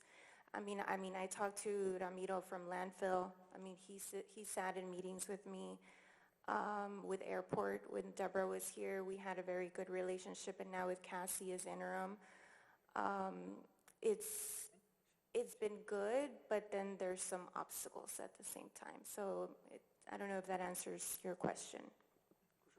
Blanca, Yes. do you feel that you have sufficient time to dedicate to true economic development, or are you feeling pulled, like you have to serve two masters?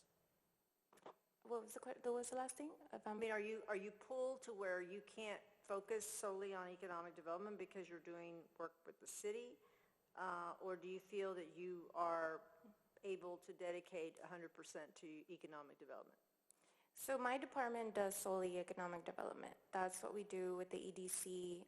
The only other thing that we were tasked before was the Spark and the downtown facade and the bonds for the quality of life projects that we have. That took up a lot of time and effort researching and just getting all the documentation ready. We do have still a lot of cleanup to do legally, and Omar can attest to that. And I think we've come a long way in these year and a half or almost 2 years. We've done a lot of cleaning up, a lot of structuring. I appreciate your comment, Veronica, about the metrics. I mean, we put a lot of thought and effort into that. Even sponsorships, I think that's something that we have to think through, and we revisit every time.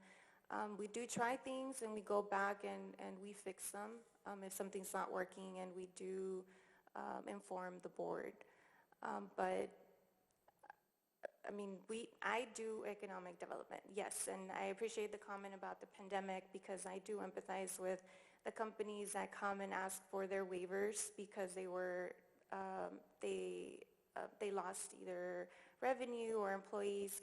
I lost time. I do feel that I'm a year behind. I've been here about a year and a half, and just now that things are opening up, I can see the difference of the speed of how we're supposed to be moving and how the pandemic really slowed us down. Even meeting the board, creating relationships with you guys. Zoom, yes, it's okay and it's efficient, but it's not conducive for relationships, strong relationships at that. And even at the ICSC, the first time we went, we were required to wear masks and still distance and doing all these different things. So now it's fully open. So it's different now. But yeah, did that answer your question? I'll add a couple things. One, I guess let me preface anything I'm going to say by saying that staff is happy to implement whatever model you all prefer. If you want to keep it with the staffing services agreement in the city, we have some ideas for how to improve it. If you want to spin it back out, we will work extremely hard to do that in a way. And if the way the question was asked was how, if I could wave a wand, I guess you didn't use those words, right? I would become more autonomous, but maintain the transparency of this model.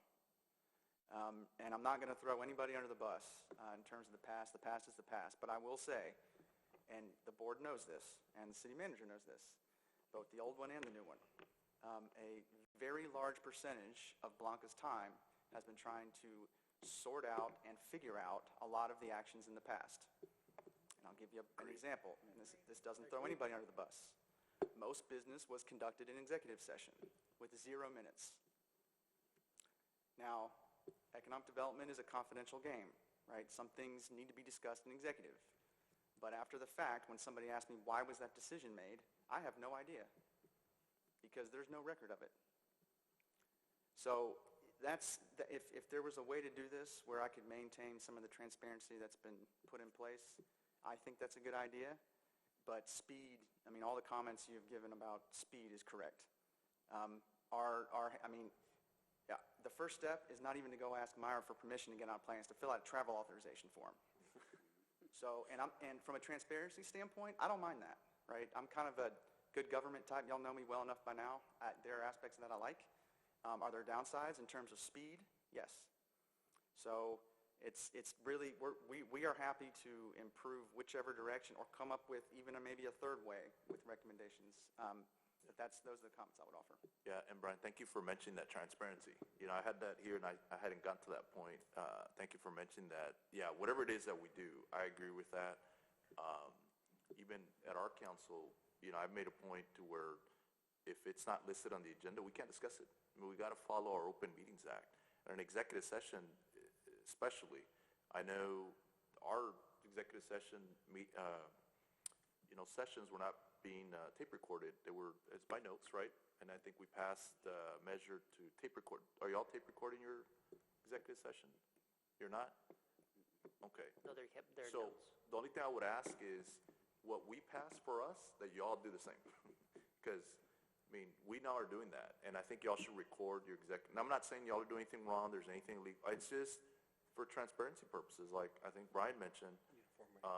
We just need to do that. I don't know why that stopped. We need to tape record our executive sessions. We can't be discussing anything on executive session that is not listed. Now, an EDC is real different because you have project names. So, we don't want to let out who we're working with. But to the extent that we can, I do want to make sure we list what we discuss. It's important.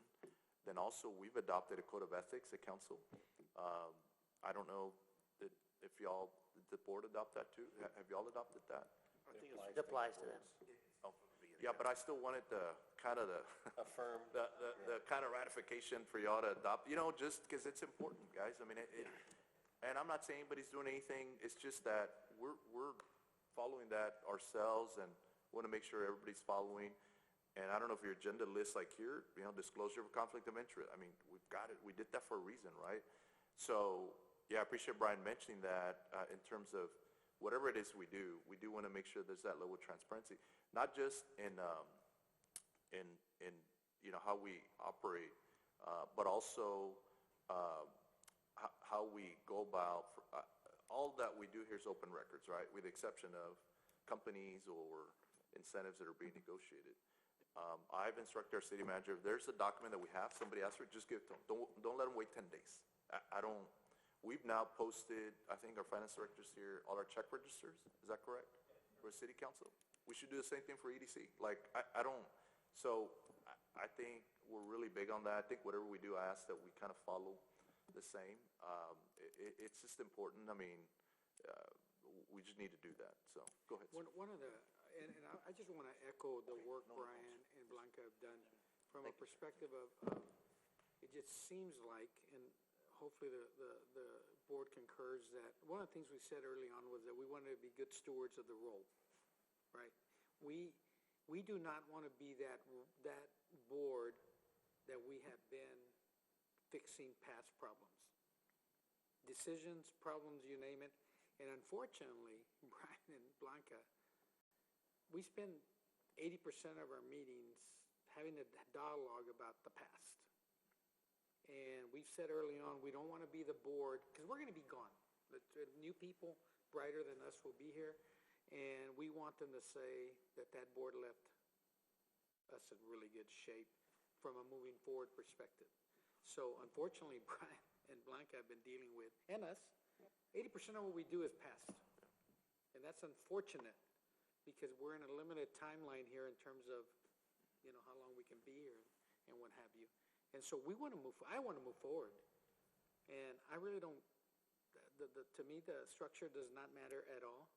I mean, that's, we're here giving our time to the city and the citizens, which is important to do that. But we've been having to deal, and these folks here have been dealing with the past.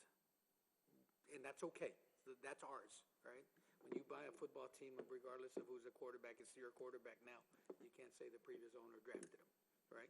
So I give them a lot of credit for staying engaged there, but they do need time to move forward as we do.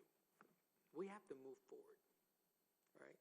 We can't, Santana and all these, we got to put that behind us and talk about new development, talk about the new vision for Edinburgh and what we need to do. Right now, I really can't hang my hat on anything I'll think about personally that we've really done. And I'm being very honest here.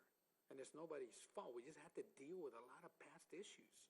And so I'm glad, Mayor, that you're wanting to ensure that there's open record meetings, and that's good, that's healthy. And so, but we got to get to, we're here, we're here for economic development, at least. I'm representing the small business of Edinburgh. That was my bucket, and everybody has different buckets.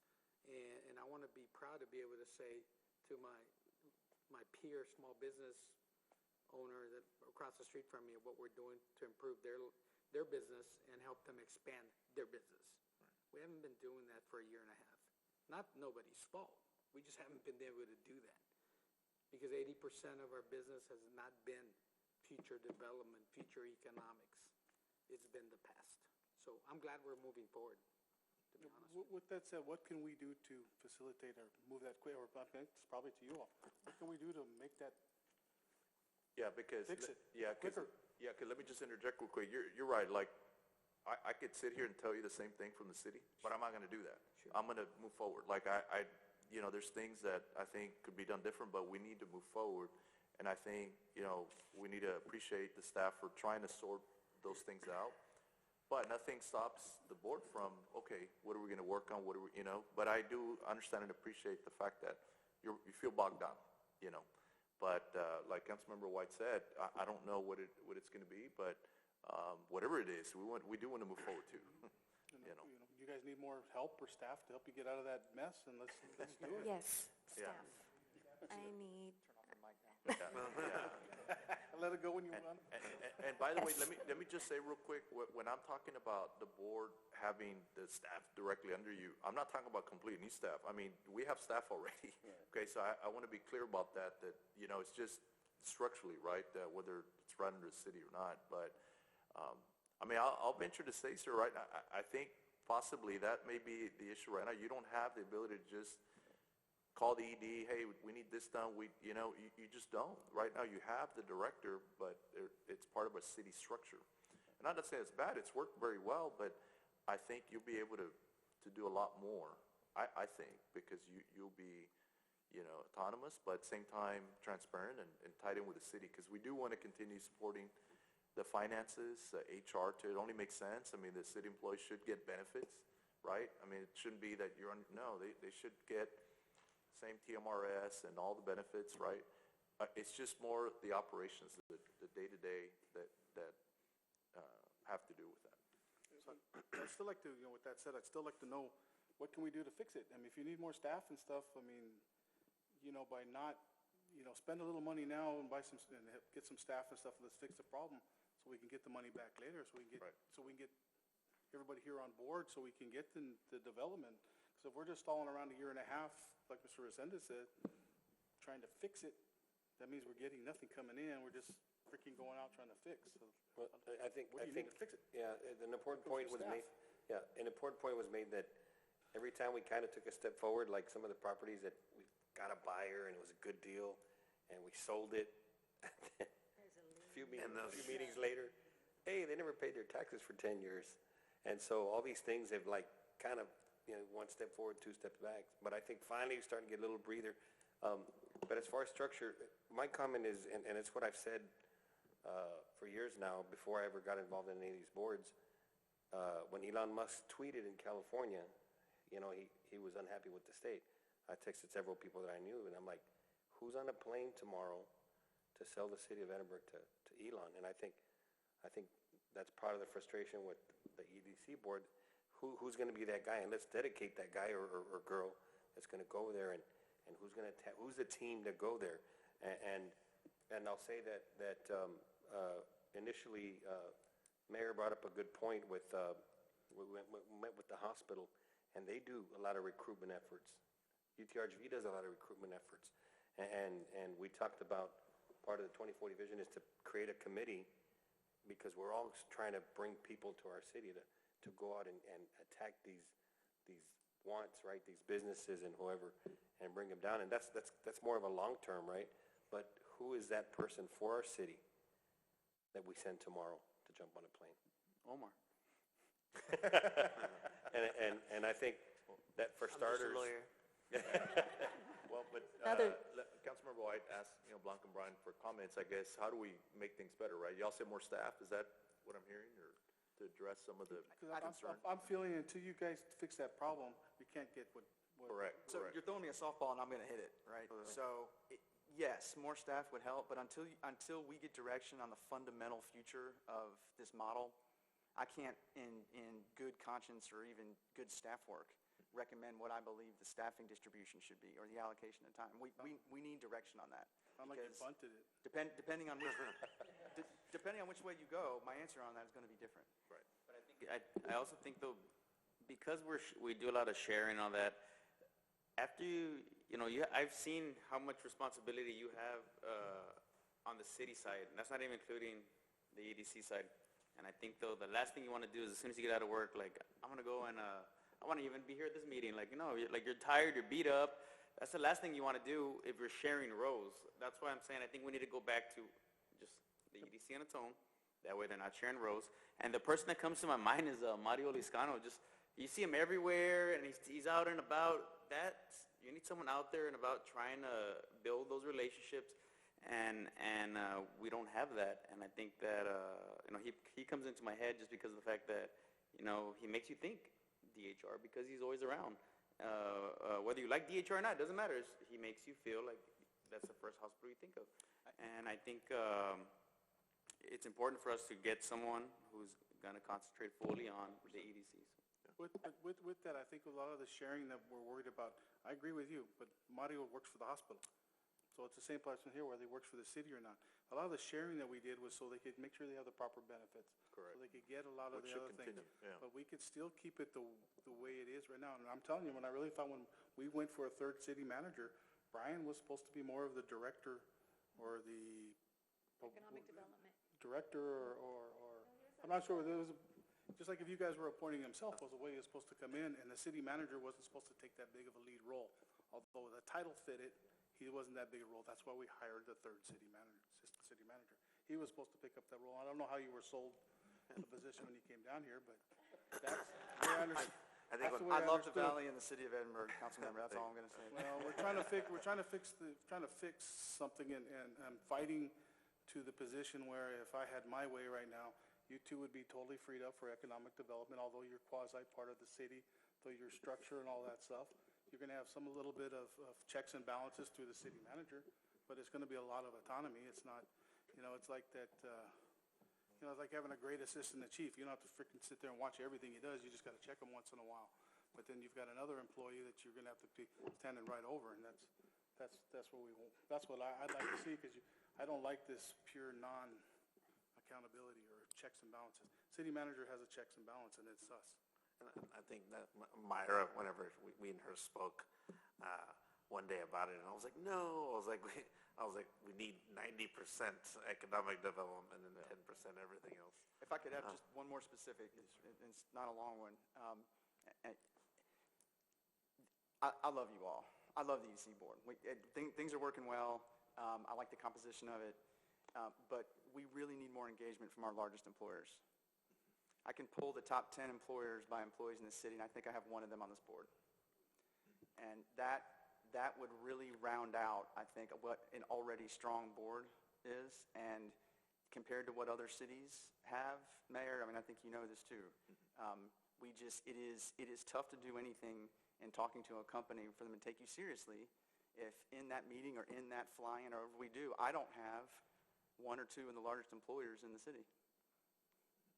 So I would pitch actually for adding a couple seats on the board, perhaps, if the attorney agrees that that's something that we are allowed to do. It is, and I appreciate that input, but I will say I think Councilmember Diaz brought this up. As part of this Edinburgh 2040 vision that we want to implement soon, which we're going to present right next month or something, I think, okay, is having, to me, economic development should not just be the sole responsibility of the 7 appointed board members and the EDC staff dedicated to economic development. And Brian knows it's a community-wide effort.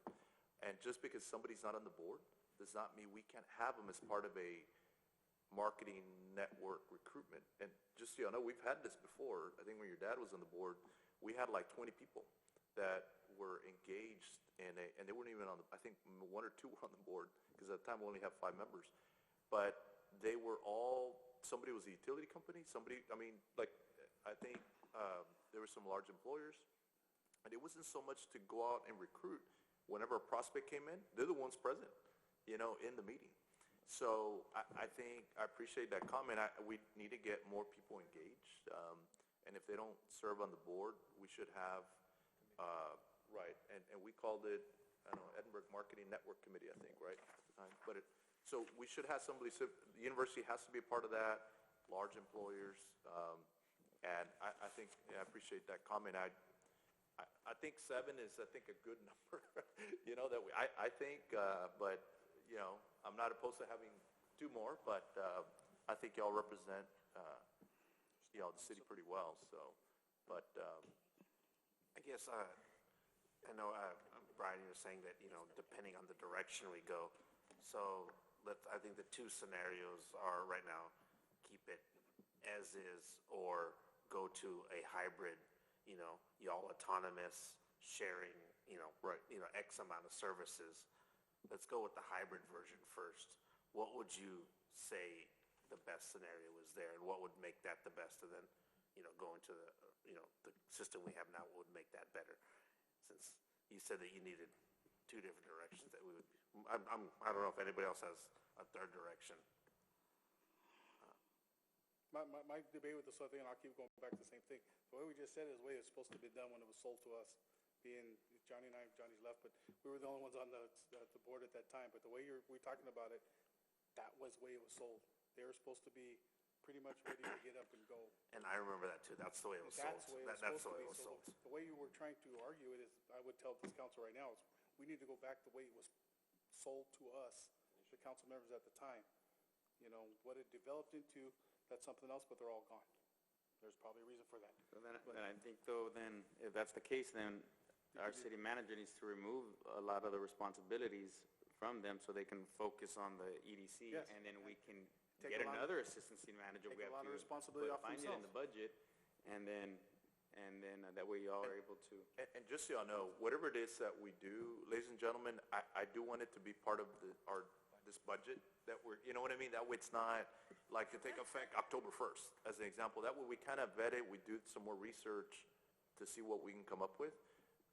But it could be like effective, like as part of our fiscal year, as an example. You know what I mean? If October everybody. 1, right? Correct, correct. But the freeing up Brian a little bit too is just a matter of just reshuffling some people. Oh, 'Cause remember, I'm we not had- against we- that, we yeah, I'm had- just, We had the structure with one that's real quiet over here. Jay? Signs. Jay? Yeah, they Oh, just- Jay, Jay, you're here. I mean, there was, there was a big discussion on whether we needed a third city manager, and that, if we were just going to finance at the time for just a third city manager, we would have never made it. It would have never got financed. Right. I'm telling you right now, it was sold because of the EDC. yeah. It was Well, gonna be it's part good of the timing. EDC. We're about to start our budget process, so any kind of restructure as far as budget, I mean, our finance director will tell you, I mean, it's part of the process the we're gonna time. start, so.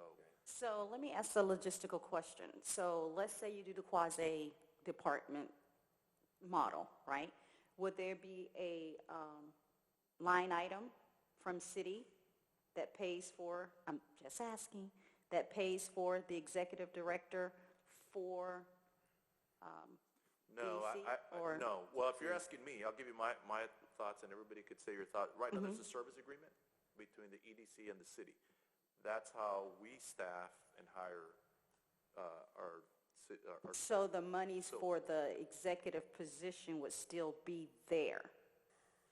Or that goes away from the cost Ultimately, sharing? So, yeah, I was trying to stay out of the conversation as a lawyer to bring you back down to all of the realistic details that you have to talk through on Yes, this. those But would be one of but those. ultimately, it's whatever you want, right? There's different ways to do it. The current model is that the EDC essentially pays a lump sum to the city to provide the services.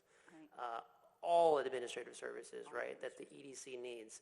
You could carve that up, right? Instead of paying the entire lump sum over to the city, you retain a certain amount so that you can have a directly hired executive director, for example. And all of the administrative services provided to the executive director are from the city. So you still have maybe that administrative services agreement. It's just a reduced rate because you have your own executive director now. So there's lots of combinations you can do. I think to reiterate on what Brian said is just, need direction, and I will write it. So we can figure out a way to make sure that the structure works and is something that can last. So if we would make the motion to amend the services agreement? Or how does that work? No, I think the idea, right, is that come up with whatever structure you want to run for the long term and have that be built into the upcoming fiscal year. So that we amend it, they ratify it, they have to tell us, like, how would the process So the services start? agreement is only 1 year, right? They are approved. It's renewed every year. Exactly, So what he's yeah. saying is, we'll just approve whatever it is we would agree on having in place. Right? And reflect that in the service agreement. And whatever the change is would be effective the new budget year, right? So this services agreement runs to its conclusion. And then beginning in the new fiscal year, whatever change, if a change occurs, happens then. Yeah, and going back maybe to Brian, can you elaborate? Maybe let's look through that model, let's say, having an ED. You said you have comments on both sides. I kind of wanted to hear on that side if board has. Yes, I mean, it's pretty simple, and, you can tell I'm telling the truth because I taught myself out of a job. But I don't like the quasi-models, whether it's the Boys and Girls Club, and I'm not speaking about just this one, others, or you can talk about animal shelters or any other kind of quasi-city model. Because at the end of the day, you still have two bosses. Yeah. And right now, my boss is the city manager. And when I get direction or there's something the board wants to do, I go through the city manager and make sure it's aligned with what the city manager believes is the direction for council, and council appoints you all. So a lot of our job is making sure we are, right, all singing from the same page, right? But at the end of the day, I am accountable to the city manager. I have 5 departments. They have recently gotten shuffled a little bit. I've spent, 2 months, doing the Edinburgh 2040 project. And so, there are responsibilities I have that are not economic development related. I don't like I can kind of see where this is going, and if the idea is to create sort of a non-city employee out there, but then try to have staff inside the city, I would strongly recommend against that. Because you're going to have people accountable to two separate entities. Yeah, and when I bring that up, Brian, thank you for bringing that up. To be clear, it wouldn't just be an ED, it would be the entire staff. Yeah, Yeah, that's what I was in other talking words, economic development wouldn't be, oh, the city retains a department other than HR and finance that help support, right, administratively. Yeah, but the staff, the way I'm seeing it, the council could weigh in, I'm seeing it as just the ED and EDC staff, yes, sir. It wouldn't be quasi-shared staff other than HR, finance, and then even our public information. I think that could continue helping support, right, from a marketing. But EDC staff, ED would be completely under, let's say in that scenario, the board. Yeah, because the way I see it is that as long as it needs to be separate, I know we talk about benefits, health benefits, and at the end of the day, we need to not think like that, because what's happening is a lot of the messages I get from the staff is that they need help. We're short-managed. So it's going to be just a natural feeling for you to bring Brian in. I need your help with this. Help me with this. And it's going to take away the focus from the EDC. It's just a natural instinct. You need arms, and we're short on arms. That's why I think we should just go back to go back where it's separate from the EDC and then the city. And as far as the benefits go, I think that's not something that we should be too concerned on our end. Let whoever the employees at that time figure that out on themselves. That way they can focus their job strictly on the EDC. So Omar just brought up a good point, and so I think part of the rationale, and Councilmember, I don't disagree that maybe there was some evolution over the role of this third ACM job over the time, right? But one benefit on the other side of this is, and you heard Alex talk about it, there are things cities can do that you all as a Type A cannot do. So for example, part of the reason we ran the Spark program through the city was because that didn't really align with what Type A's were supposed to do. So we ran it through the city. So these are all things that you have to think about, right? So if it is going to be spun back out, what is the city's mission for economic development? Some places go, well, we're more community development. We have a community development staff, right? Does maybe that mission of that department need to change a little bit? But all of these things are fairly complicated, and requires city council deciding what they believe the capital C city's mission is in economic development, and what the EDC board believes. Because some of this is pragmatic. It's not just to make staffing. It's also about how we spend money. And time, because it was very time consuming. And I will second the whole mission. What is the mission of the EDC board and the city council, the direction that they want to do economic development within the city? Small business development is great, and they are the backbone of the communities here in the U.S. But I did hear a lot of recruitment from the board and wanting to hop on planes and doing all of that. All of my staff was tied up doing Spark, including Brian. So that's something to consider as well. But having direction on the mission is very helpful. So one of the things that keep resonating with me is just serving on this board, there's a lack of a strategic plan, period.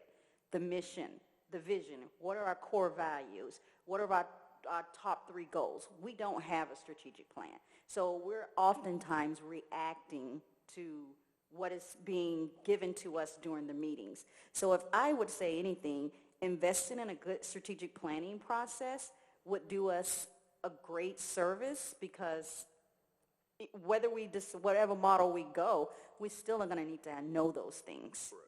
And I feel like I don't at this time. I can't speak for everybody, but I feel like I don't. And then the last thing I'm going to say, because I'm going to shut up in a few minutes, but the last thing I'm going to say is, in whatever model you decide, let's say if EDC is entire staff is separated, physical location doesn't matter. Does them being housed here matter? What does that look like? And will that play a role in this whole process? I'll share. Yes, being near City Hall would be of preference. So I know that being housed here has worked very well, as I shared that I have very good relationships with all the department heads and including the ACMs. I'm very grateful for Tom and Jay. They're very instrumental in making permitting and planning questions happen easily and quickly, swiftly. But I do need more staff and I do need more space to be able to do the economic development that the city requires. I do have my eyes set on the transit building, so that's my plug-in. You don't want the ACE building? And, well, and I'll say, Sabrina, thank you for bringing that up, because that is something that, okay, if we go that route, then, right, what about physical location? But, you know, I've always envisioned, and something for y'all to consider, is having a development resource center of sorts, right? And, you know, that's, you know, EDC, an expansion of the city, but it would have elements of what I think Blanca's talking about, you know, planning and other, we'll be housed there too. In other words, the city, like in terms of, you know, meeting I think a need in the city that we have to help facilitate, you know, people that are looking for information on development or small business, Incubation university. services. I'd love to have a branch of SBDC, you know, in that one resource center. So, Yeah, I'd love you to know, have a e-bridge that's in Brownsville, Correct. here in Edinburgh. Yeah. I mean- So I agree. Physically, at location, I can't see it move from City Hall initially. I mean, I see, but I think it'd be great to look towards some kind of a, you know, I call it resource center, but, you know, something to where EDC kind of is their home office, but it will also house some of our city staff, not departments, but city staff that could provide technical assistance, right, to people looking to start their business, people trying to do development, and yeah, and other cities have this. Is not anything new, you know. So it's just something to consider for the future. And I will share only because we do work very hard. We are a department of 4, and I did look at other EDCs, and they all have at least 6 or more. So that's where, to answer Councilman White's question, staff, qualified staff, yes. So real quick, and on that note, I know we need to wrap up here because everybody got on me that our meetings take a long time. Somebody always. But this is important. Going back, we need to be efficient. Yeah. But I will, on that note, Blanca, and for the board to consider, so right now, for example, to add staff, and just actually for my knowledge, as part of the budget process, you have to submit that as part of your city department. Is that correct? For the city to consider, not the board. Is that correct? Correct. Yes, right, it's for the so, city like, department. Yeah. So as opposed to board determined, like, at that point, you're the one that, working with your executive director, evaluates and considers, right? Staff levels, I mean, overall, right, your budget. Right now, they're city employees, so they're having to go through what other city departments go through, you know, and in terms of adding staff or things that you may need that then is reflected on the service agreement. Is that correct at that point?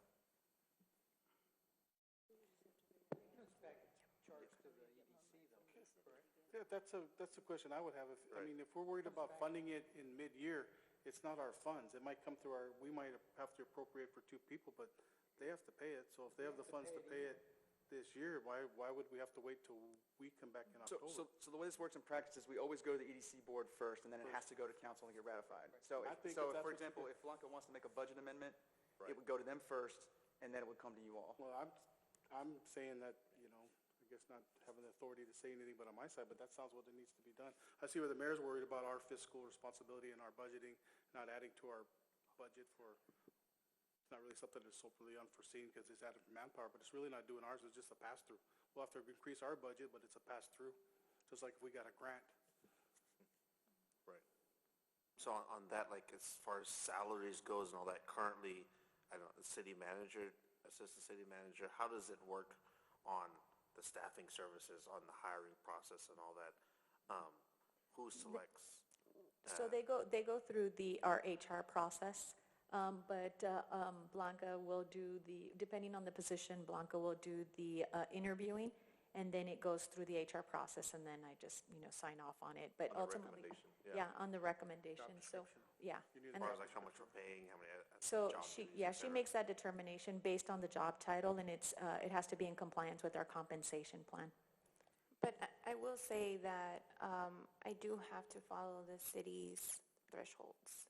And I think that's also an obstacle for me, to be honest. Right, to and be as opposed to, for example, they were EDC staff, you have your EDC compensation plan.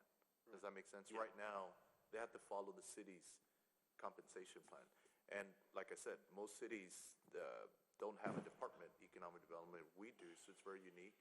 But most of them have their EDC staff that's part of the board, but right now they follow the city's compensation plan.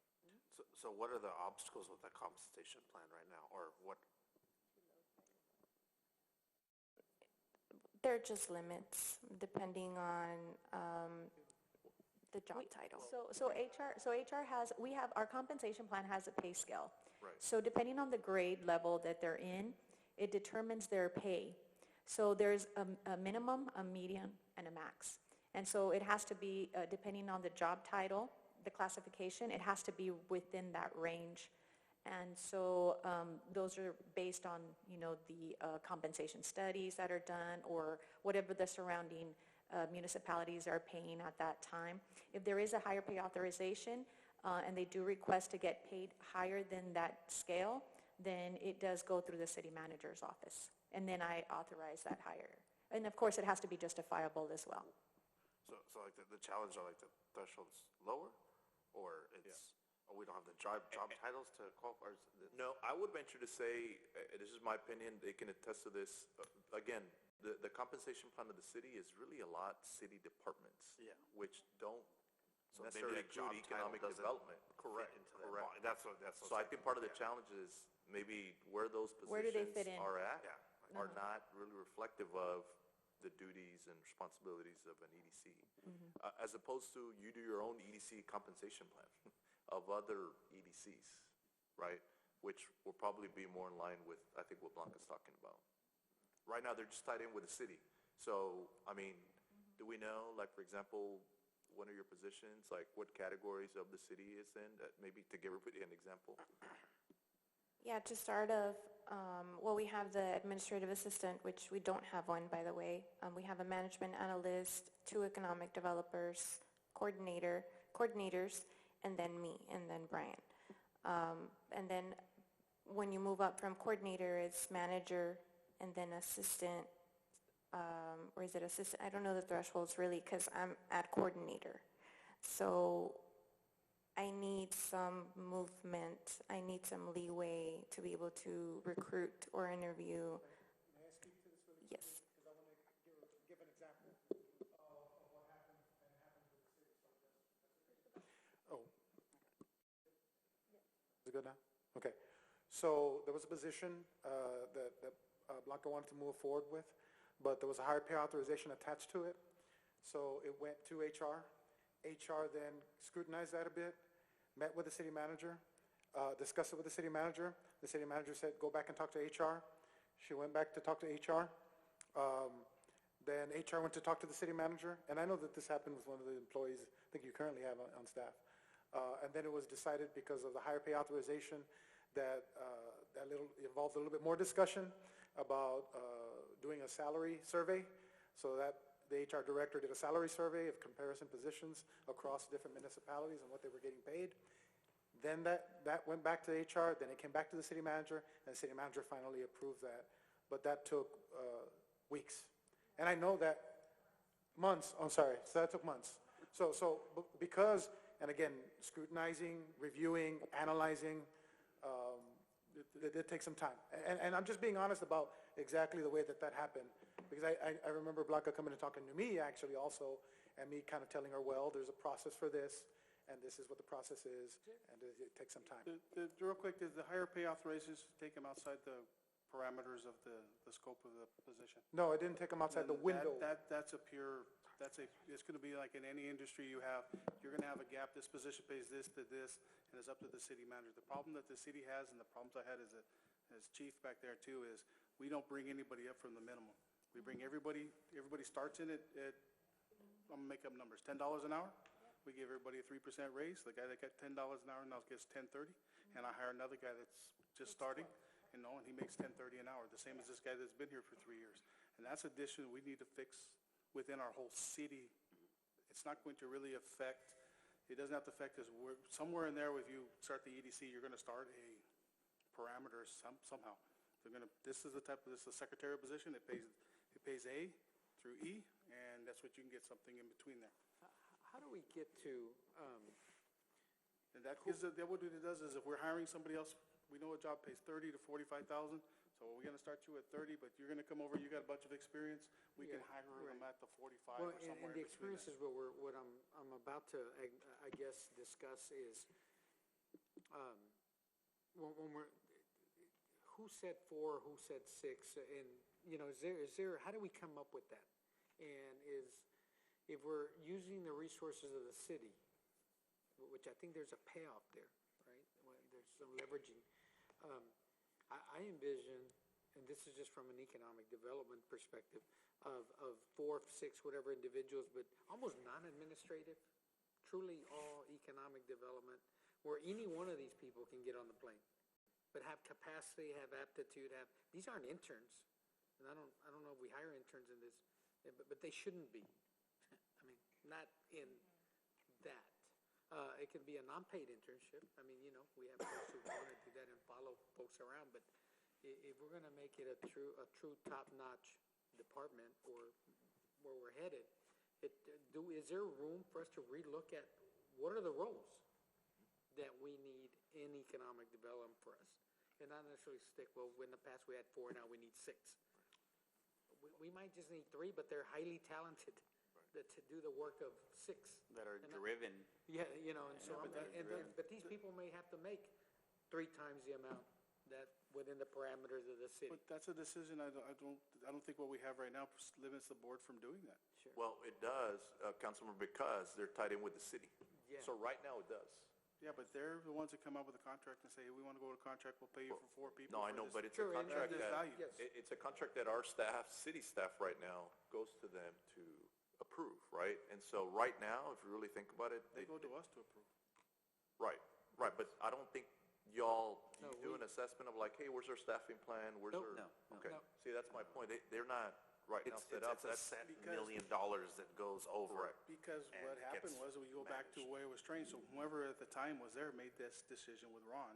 This is the staff that we need, and this are the parties that we need, and these are the parties that we need. Right. Because remember, this thing did have some type of staffing before. And You Councilman, had that's your what happened. director and you had the Right. second, or whatever you had when you were there. Right, You had those positions then, so whatever it's matured to at this point, right. they should still, whatever decision was, and when this contract was made, was the board that was there at the time, probably led by Ron, and it's a decision that came back to council, and the council said, this is what they want, this is what we approve. But at the- So if they come back with a different, if you come back tomorrow and they say, hey, we got this money, we have these funds, these are the positions we're gonna fund, it goes back to either we debate it, we rubber stamp it, or Yeah, we it's say, no, currently it's not. just a line item. Yeah, Yeah, it's just a right, line item, yeah. right now, they're not set up, and I think part of, let's say we go that route where EDC staff's directly under you, I would assume that's probably one of the first things you're gonna do. Okay, let's assess, do we have what we need, right, to really implement economic development for the city? When we first started on the board, Brian, I think, was, I don't know, Brian, when you got hired, was it for economic development? Yes. And you see, at this point now, Brian is only doing some part of it because he's doing other things. And so what his expertise, or the reason that he was brought in was because of his expertise. And we're not getting full use of that right now, because he doesn't have time. So I think that's something important that we need to revisit. So, yeah, just tell me, where are you at of this? You wanna change everything, or we?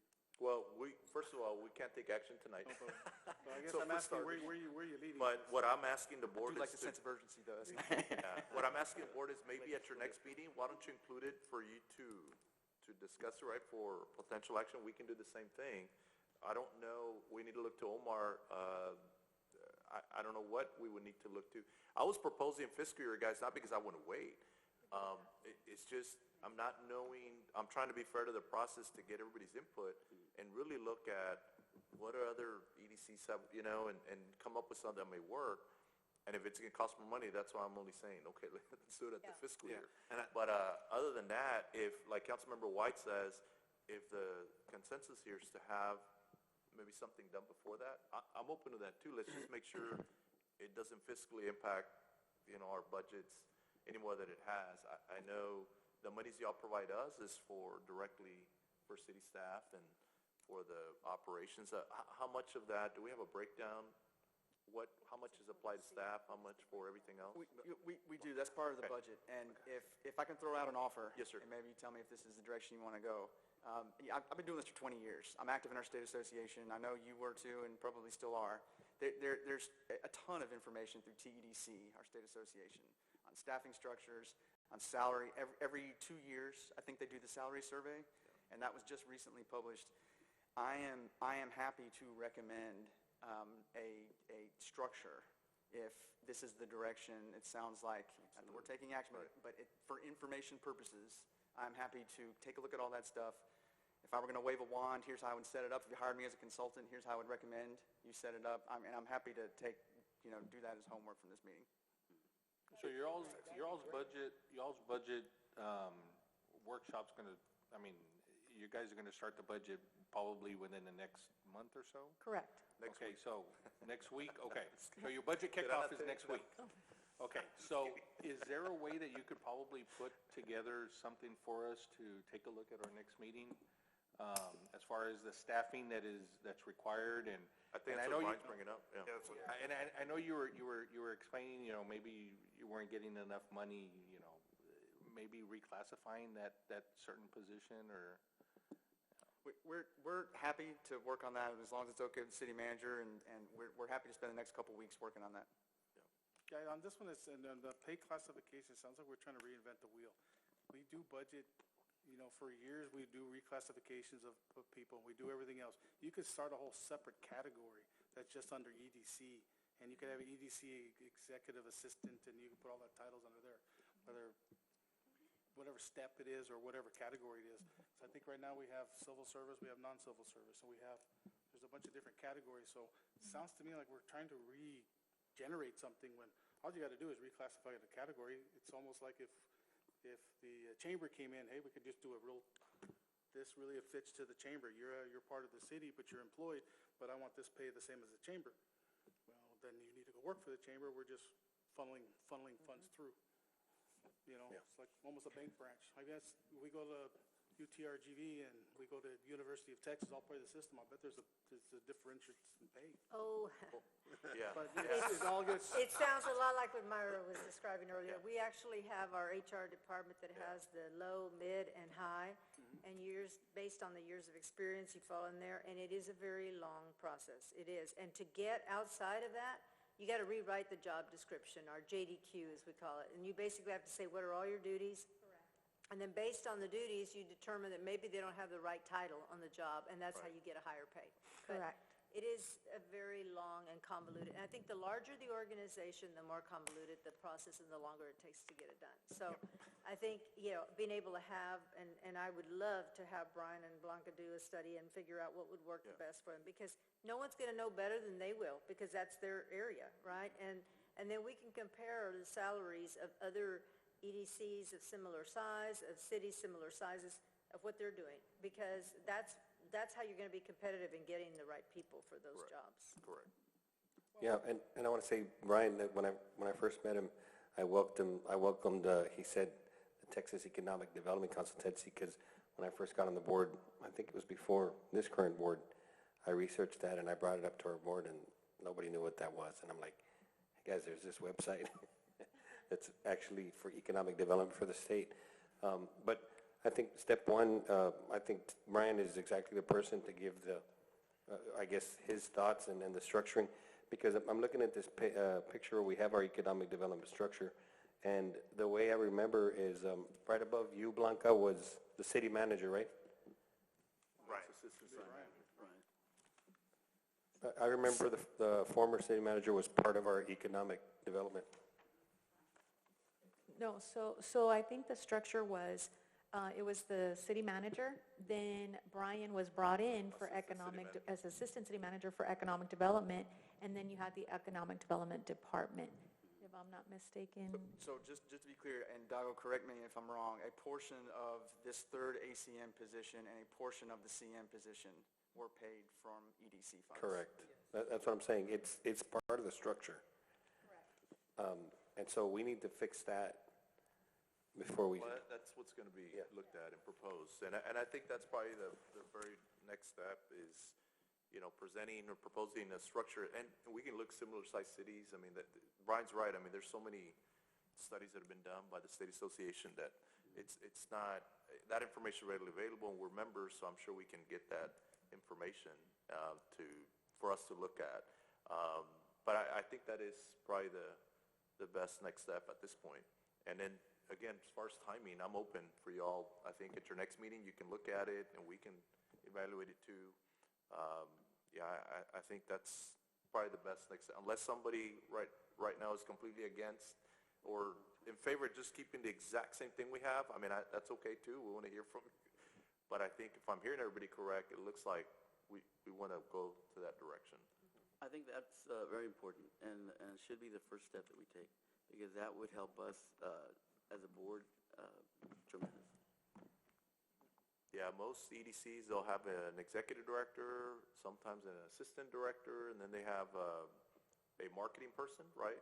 Can you describe a little bit, Brian? Maybe. Yeah, so, I mean, they're set up in different ways, but it's usually, kind of the CEO and then your COO, right? So your operations person, which Blanca spends a whole lot of time doing, and then you'll have somebody dedicated to international, say, or you have somebody dedicated solely to small business, or somebody dedicated to marketing. Other EDCs, they divvy up the staff by targeted industries. So you'll have your bioscience person, or you'll have your ag person. There are a lot of different ways, and I mean, I think I've been here long enough now where I think I have a good idea for at least how we could start doing this. Yeah, we keep on saying executive director. Brian's right. It could be president, CEO of the corp. I mean, if you look at all the EDCs, the titles are, but it's just up to the board and see what we should have in place. But I personally think we're now 100,000 people. We had 4 people when I was here in the year 2000. So I think we've grown. Yeah, that was 22 years ago. So I know we've grown. I mean, just perspective, right? I mean, that's. I think we need a lot more. We're way larger than 100,000. Yeah, that's what I'm saying. Yeah, so I kudos to the staff for all the work they do, because there is a lot. A lot of people call here. They're looking for info. They're just even preparing for this ICSC. I mean, it's a lot of work. I mean, setting up meetings and and it's. But I think I'm sure staff will welcome some more help. So I'm really glad we've had this meeting too, because I know that we all get to talk to each other individually, but I'm glad that we all got to. And my goal, going back to what Councilmember De Leon said earlier, President, CEO, or ED, that is literally the person, brought up Mario Liscano, right? But that is the person out there that's known, and I mean, and at any moment's time, as y'all know, even the university, y'all have people come into the town all the time, and I'm sure you can call on this person like, hey, we need you at this meeting, like, okay, let me head over there, and and it's just so important. And going back to some of the little things, it could be even a skeet shoot, that some prospect is there that is shooting, It's kind of like, hey man, we're going to need to be there, right? Because that person that is looking to make an investment is coming here. So I appreciate everybody's input tonight. I think we're heading in the right direction. So yeah, I always say visibility equals credibility. You got to be visible, and I think that's important that we find someone. But going back to what Councilman White was mentioning a little bit prior to this, I truly do know why in the past, when a new council gets elected, they clean house. They put people who they know because of their relationship. One of the things that I would like to see from the EDC board is keep me informed as well. I have no one that calls me to mention anything. Oh, I would like to see this. I would like to, what do you think about this? That's why I think they clean house, so they can put someone in there and get feedback. At the end of the day, I was elected to hear your voice, so I want to hear your voice. That's why I'm here. And if y'all are not giving me feedback, I'm not able to know what your concerns are. We put Councilman Diaz on the board, but if you see our schedule that we get every Sunday, it's long. We have 4, 5, 6 events a day. So the last thing Councilman Diaz is thinking is sharing with us everything that's going on in the EDC. That's the last thought in his head. So I would like to hear from you all some of the feedback, some of your concerns, some of the things that you think we can improve. Because if we don't know that, we can't fix it. So that's something that I would like to see is a little bit more communication. And then Brian, maybe on your plan that you put in, we account for that, saying, hey, not so much one member per council member, but you say, hey, look, guys, you know what, you need to update this, update that, or, some kind of more dialogue that we can, update council more regularly. Well, you're in a good position, and this will be quick, Mayor, I know you're trying to wrap up, but you're in a really good position. I mean, as Alex was talking about, most of these structural changes are done after a crisis, right? It's a reaction to something that went wrong. You are unbelievably fiscally healthy as an organization. We have a good relationship with council and the EDC board. This is starting from a place of openness and trust when we move forward to try to figure out what tweaks we might want to make here, right? So this is, I think this is a good thing. The only other thing I would offer is, let's not go too far in the other direction. And for example, there are a lot of EDCs, and you all heard this when we had Carlton do the training. There are a lot of EDCs, they only go to council one time a year, and that's to get budget approval. And then 12 months later, council will see the executive director again. And technically, that's all they have to do under the state statutes. And I don't want to go back to that. I want more regular updates. I want more sharing of information. I think that's improved the dynamic here from what I've seen. I like the monthlies, going every month. And also, to Councilmember De Leon's point, that's why I mentioned earlier, even though we're looking to do this is not meant to further draw us apart, that, you're going to have your own staff now. I think that's why it's going to be important for both entities. Like for us, it's city manager, right? That's who, reports directly to us. For our city manager to continue being directly involved, and the ED, your executive director, president, CEO, to be in constant communication with city manager, because that's how we're updated. I'd love to be updated for all of you. Everybody's busy, but it really should be done through the ED and city manager, to be quite honest with you, because that's the appropriate way. And I would make it a point to, sorry. I was going to say, that's going to be our role, because that's what you call performance standards for your CEO or your ED. You say, communicate with city manager, attend this many social events. In that model, that will be our role to establish those performance standards. Yeah, and as I mentioned earlier, of course, I served in both roles, so I can tell you that